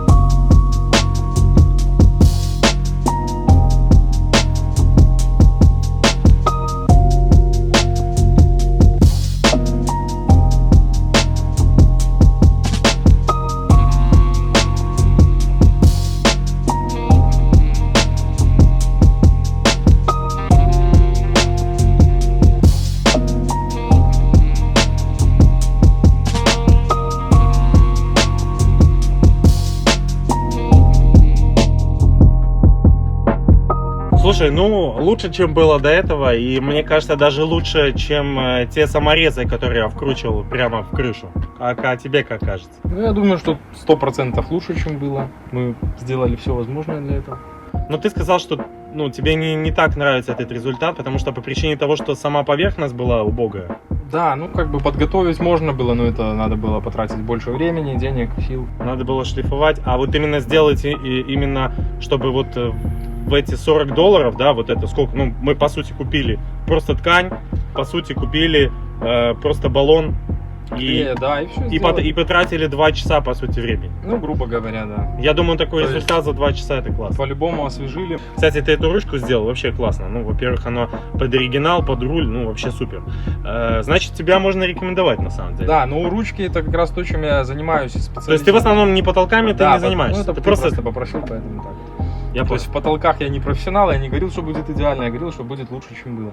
Вот так. Ну, то есть рули, ручки. Короче, ты занимаешься рулями, ручками, поэтому, ребята, если вы хотите перетянуть себе руль, освежить свой салон именно вот по коже, если вы хотите обратиться, пожалуйста, к Вите, он держит полностью весь Серебронкс, всю серебрянку, там, салют. Ссылочку я оставлю на его инстаграм-аккаунт, там можно посмотреть его результаты работы.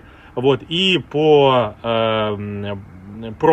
блять, как это называется? По промокоду Дырявый Мерс. Короче, по промокоду Дырявый Мерс. Пишите, вам будет скидочка 15% на перетяжку руля, ручек, КПП, чехлов там и так далее. В принципе, можно со всей Беларуси, можно вообще со всего мира, но пересылка за ваш счет. Да, ну понятно, по Беларуси это не проблема, там Европочта работает, это все.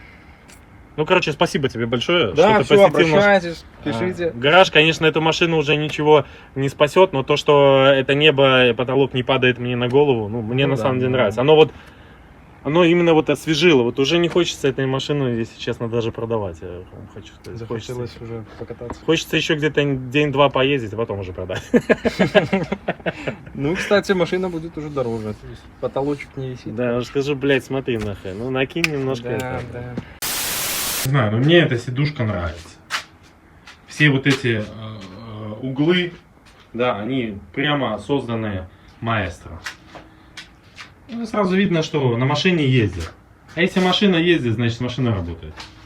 И тут нехуй добавить даже, я считаю. Просто шикарно. Просто клонит в одну сторону. Ты едешь, блядь, постоянно вот так вот. Ну ничего страшного, просто одну пружину подпилил и дальше стал ровно. Нормально. Вообще похую. Просто вот человек купил машину под восстановление, дедушка ездил. Дедушка помер, ветеринар войны. Да, в церковь ездил. Менял только колодки. Ну, это и так видно, в принципе. Вот, поэтому сейчас взял под проект. Думаю, это где-то, ну, блядь, где-то к 38-му году, блядь, восстановить. А вы как думаете, напишите в комментариях. Просто надо, если еще живы те инженеры, которые создавали эту машину, надо отдать им должное. Машина доехала до наших времен, и я думаю, еще внуки, блядь, поездят наши, это по-любому.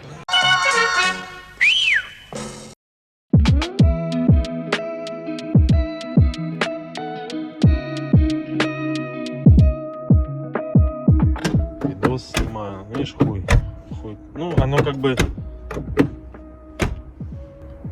Ни один из людей нормально не может закрыть дверь, блядь. Ни одного зазора не пляшет. Как Ваня сделал. Офигеть. Немножко тут у нас выступает, но это специальный специалист сказал, что вода, когда идет, она должна затекать на кузов, а не внутрь. Если будет, блядь, сильно утоплено, то будет затекать внутрь. Ну, а тут мы этот вопрос мы не решаем, потому что пизда этой арки плохо переварена. Но это я втопил. Это я втопил. Потому что я думал, что она должна идти именно вообще. Она должна, получается, немножко выпирать, блядь. Где пришел человек. Мы это вырежем. А нормально эти двери не закрывались, давай. Приехал человечек просто, что-то поделал, и произошла ситуация. Ну, это вообще непростая тема. Да, блядь. Ну, вот это владелец Мерседес. Так выглядит настоящий владелец Мерседес. Так выглядит каждый из вас. Вообще зазоры, это все очень сложно. Снимали крыло, рихтовали. Есть там дырка? Я не знаю тоже. Есть? Да я не вижу где. Я на ждачке 2000 и 1500. $5, 6 листиков. Одолжил я такую шлифовальную машинку и купил две пасты. Первая это более грубая, вторая финишная. 150 грамм и 100 финишной. Стоят они по $5 каждая баночка. На все ушло, получается, $15. Для того, чтобы шлифануть наш кузов. Перед этим машину надо очень хорошо вымыть. Сейчас мы найдем какую-то мойку, сразу мы ее вымоем и потом сразу же начнем шлифовать, для того, чтобы на нее не налезла пыль, потому что если какой-то камешек туда попадет, будет пиз. Короче, Ванька сварил вот такого богомола. Как вы думаете, может мне вместо этой звезды, ну и на... О, вот так вот. Богомол, пожирающий Мерседес. Мне кажется, вообще классно будет смотреть.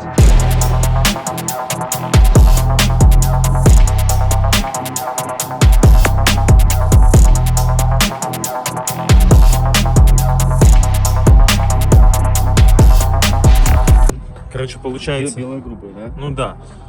Получается, видите, немножко срезали. Ну, типа апельсин этот.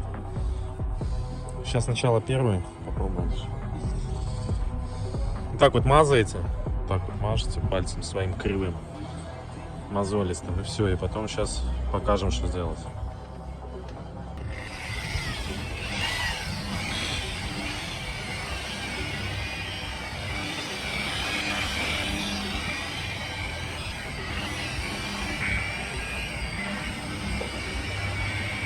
Специалист сказал, что получается уже хорошо, как вы видите. Моя покраска.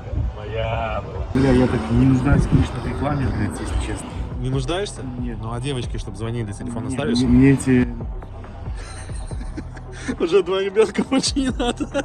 Это я не буду вставлять.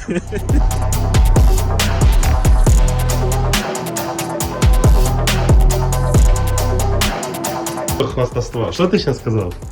Про этих, ну, что чуваки берут, красят тачки, потом эксцентриковая машинка прошлись, потом, бля, пизда, что получилось, заново перекрашивают. И что ты сказал? Сейчас только что? Вот это, бля, это результат лучше, бля. Чуваки, я красил, муха, блядь, села нахуй, дождь, снег, пошел град. Вот это моя покраска ночью, блядь. Вы видели, как я красил. Человек сказал, что у меня лучше, чем у людей, которые, блядь, занимаются этим профессионально.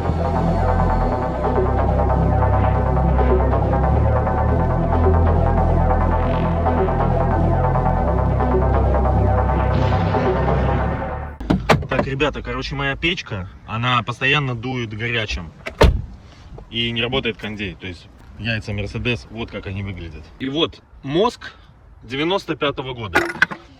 Работает, поверьте, лучше, чем ваш. Я снял для того, чтобы отсоединить полностью эти яйца, снять и заменить. Они держатся тут на кронштейнах. Так, отсоединяем. Это мозг, кстати, газового оборудования. Короче, вот, разобрал полностью, снял. Тут ничего сложного нету. Если вы спросите, что было с этими, почему я их просто не почистил, я их пытался почистить, но там настолько все сгнило, там сгнила прокладка. Посмотрите, какой нарост ржавчины. Катушка поломалась, когда я ее снимал. Смотрите, видите, я ее перевязывал.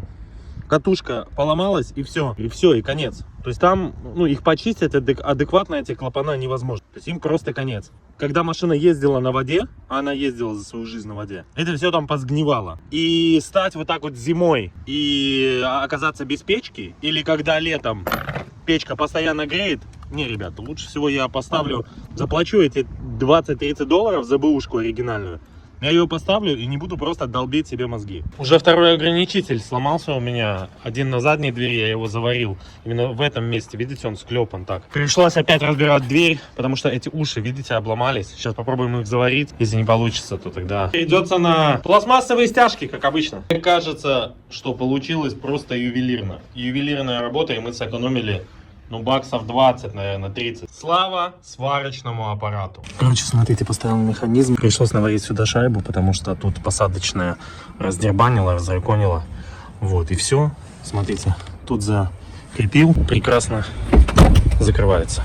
Поэтому учитесь варить, ребят, учитесь, если вы хотите такими некро-лакшери владеть. Любой Мерседеса, вот, любой владелец элитного Мерседеса, первое, что он должен сделать, это купить машину, второе, это купить сварочный аппарат. И это закон.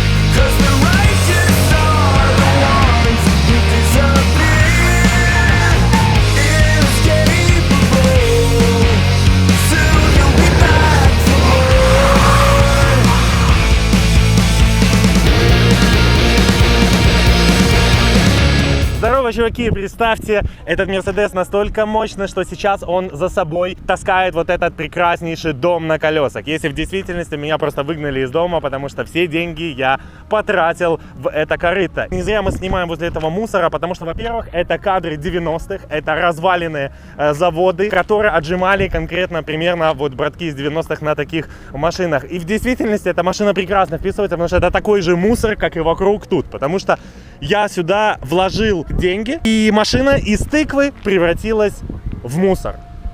И я не шучу. Вы смотрели вот эти 2 часа, все, что происходило с этой машиной, больше, чем за год.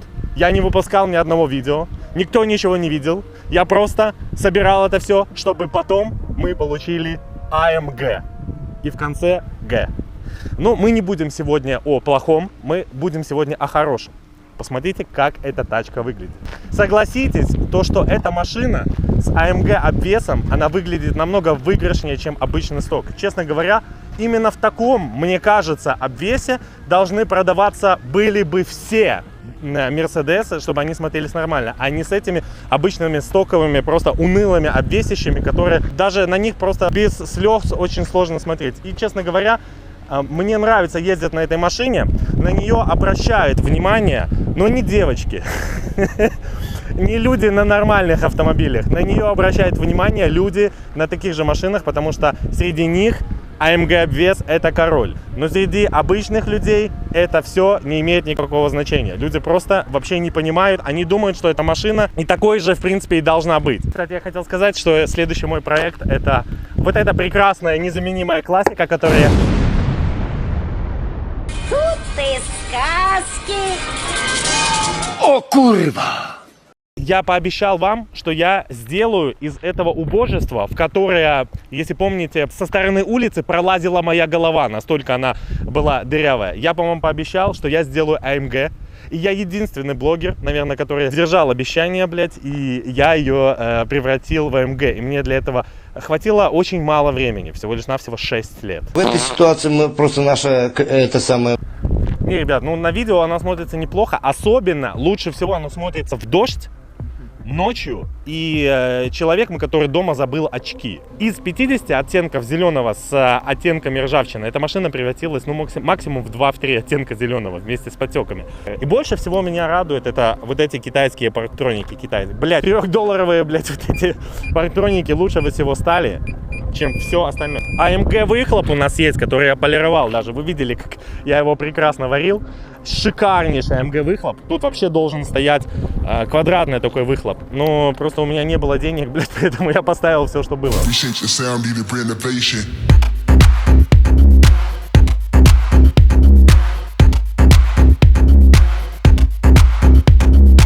Фирма, вот эта, она ставилась в AMG, еще в 123 AMG, 124 AMG, это еще по заводу ставились, короче, действительно AMG диски. AMG бампер у нас есть. С AMG заглушками теми и AMG противотуманками. На самом деле смотрится просто шикарно. То есть оно добавляет просто, ну не знаю, 100 баллов добавляет в крутизне этой машины. На пол шестого смотрящие поворотники, но это ладно, давай не будем это снимать, потому что, блядь, мы это в отдельное видео. Если бы я вам не сказал, наверное, ну вот смотрите, 19 оттенков зеленого, что, во-первых, стоит не по зазорам, этот китайский, сколько я не пытался его ставить, у меня не получилось его нормально поставить. И многие уже, кто действительно владеет AMG, они скажут, что это не AMG порог, и это действительно обычный порог, от обычного, но он сюда встал, и слава богу, что в данном случае он дешево и сердито закрыл то убожество, тот кривой порог, который я собственными руками переваривал, ребята. Ведь эта машина просто была друшлаг, если вы помните. Присмотрите это видео, это просто пиздец. Но это не оригинальный AMG бампер, это даже не казахский. После этих всех событий последних все подорожало, поэтому я даже не рассчитывал купить AMG. Хотя AMG порог сюда бы смотрелся просто, ну, классно. Ну, получили то, что получили. Ребят, главное, короче, что меня больше всего радует. Главное, что эта машина едет. Двигатель заводится, он стучит. Датчик температуры показывает 120 градусов, типа машина кипит, а на самом деле она не кипит. Машина на газу, если вы спросите, как она едет, идеально. На газу более ровно работает, чем на бензине. Экономия. Газ дал возможность экономить хотя бы какие-то деньги, хотя бы краску просто купить, потому что экономия на газу, я вам говорю, я адепт газа. На бензине она просто жрет, блядь, наверное, 20 литров бензина. Тут суд форсунки, они просто, ну, я не знаю, какая-то, короче, в этой машине проблема. Расход просто ебанистический. Если ты переключаешься на бензин, стрелка вот так, прямо на глазах падает. Я не понимаю, в чем проблема. Я уже езжу на 92-м. Ну, она просто жрет неимоверное количество бензина. Газа она тоже жрет много. 16-14 литров. Это много. Нормальные машины 7 литров газа, 9 литров газа есть, а она жрет 16. Но это хотя бы какая-то экономия, блядь. Ну, просто, если бы я газ еще не поставил, я бы был просто в ауте, ребята. Демпфер компрессора деформировался. Вот он там стоит. Не хватает ему тока для того, чтобы он прижимался. Регулировочные шайбы все убрал. Зазор между демпфером и компрессором должен быть 1 миллиметр. Ну, смотрите, вот эта накладка, она имеет патент. То есть такое, во-первых, он деформировался сам по себе. Посмотрите, поклеп. Во-вторых, возможно, вот это магнит тоже деформировался. Единственное, что я могу сделать, это нагреть его на фене аккуратно. И попробовать немножко выдавить, для того, чтобы он более-менее как-то прижимался и компрессор включался. Потому что настали холода и компрессор не включается. А если будет зима, он не будет включаться вообще. Поэтому надо убрать зазор. Нагреваем этот чудо-материал и пытаемся его выгнать. Смотрите, пока что ура, потому что муфта замыкается. Но опять же, это дело такое, потому что она деформирована. По ней пошли трещины, и это ненадолго, просто не ровен час, она может просто разлететься. Пока она работает исправно. Видите, она кривая, тут, к примеру, меньше миллиметра, тут больше миллиметра. И за счет этого, а такую я уже не найду. Это надо просто менять компрессор, а они стоят, сами понимаете, сколько. Самое главное, что какое-то время он будет работать.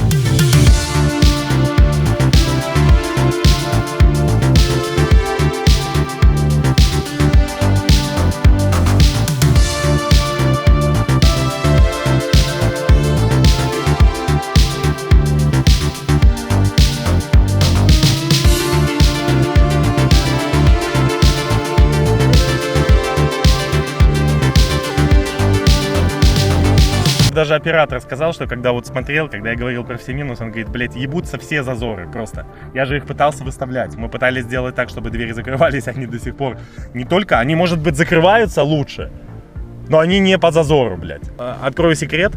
В этой машине нет ни одной целой запчасти. Единственная новая запчасть — это те яйца отопления печки, которые я вчера установил. Вот эти яйца, блядь, которые тоже... Это та запчасть, которая зачастую никогда не ломается, но так как машине 27 лет, тут все такое, понимаете? Я специально не буду вам рассказывать о всех вот этих негативных моментах, которые, потому что их тут много. Я это вынесу в отдельное видео. Поэтому, если вы настоящий ценитель этих машин, вы можете сразу отписаться, потому что следующее видео, которое выйдет, оно будет очень больное. Очень больное для большинства вас. Отписывайтесь, пишите сразу, какой я долбоеб, как я там хейчу вашу любимую марку, но я рассказываю не про вашу машину. Может, ваша машина идеал, может быть, у вас там 50 тысяч пробега, как большинство из моих подписчиков пишет. Базару ноль, я в это поверю.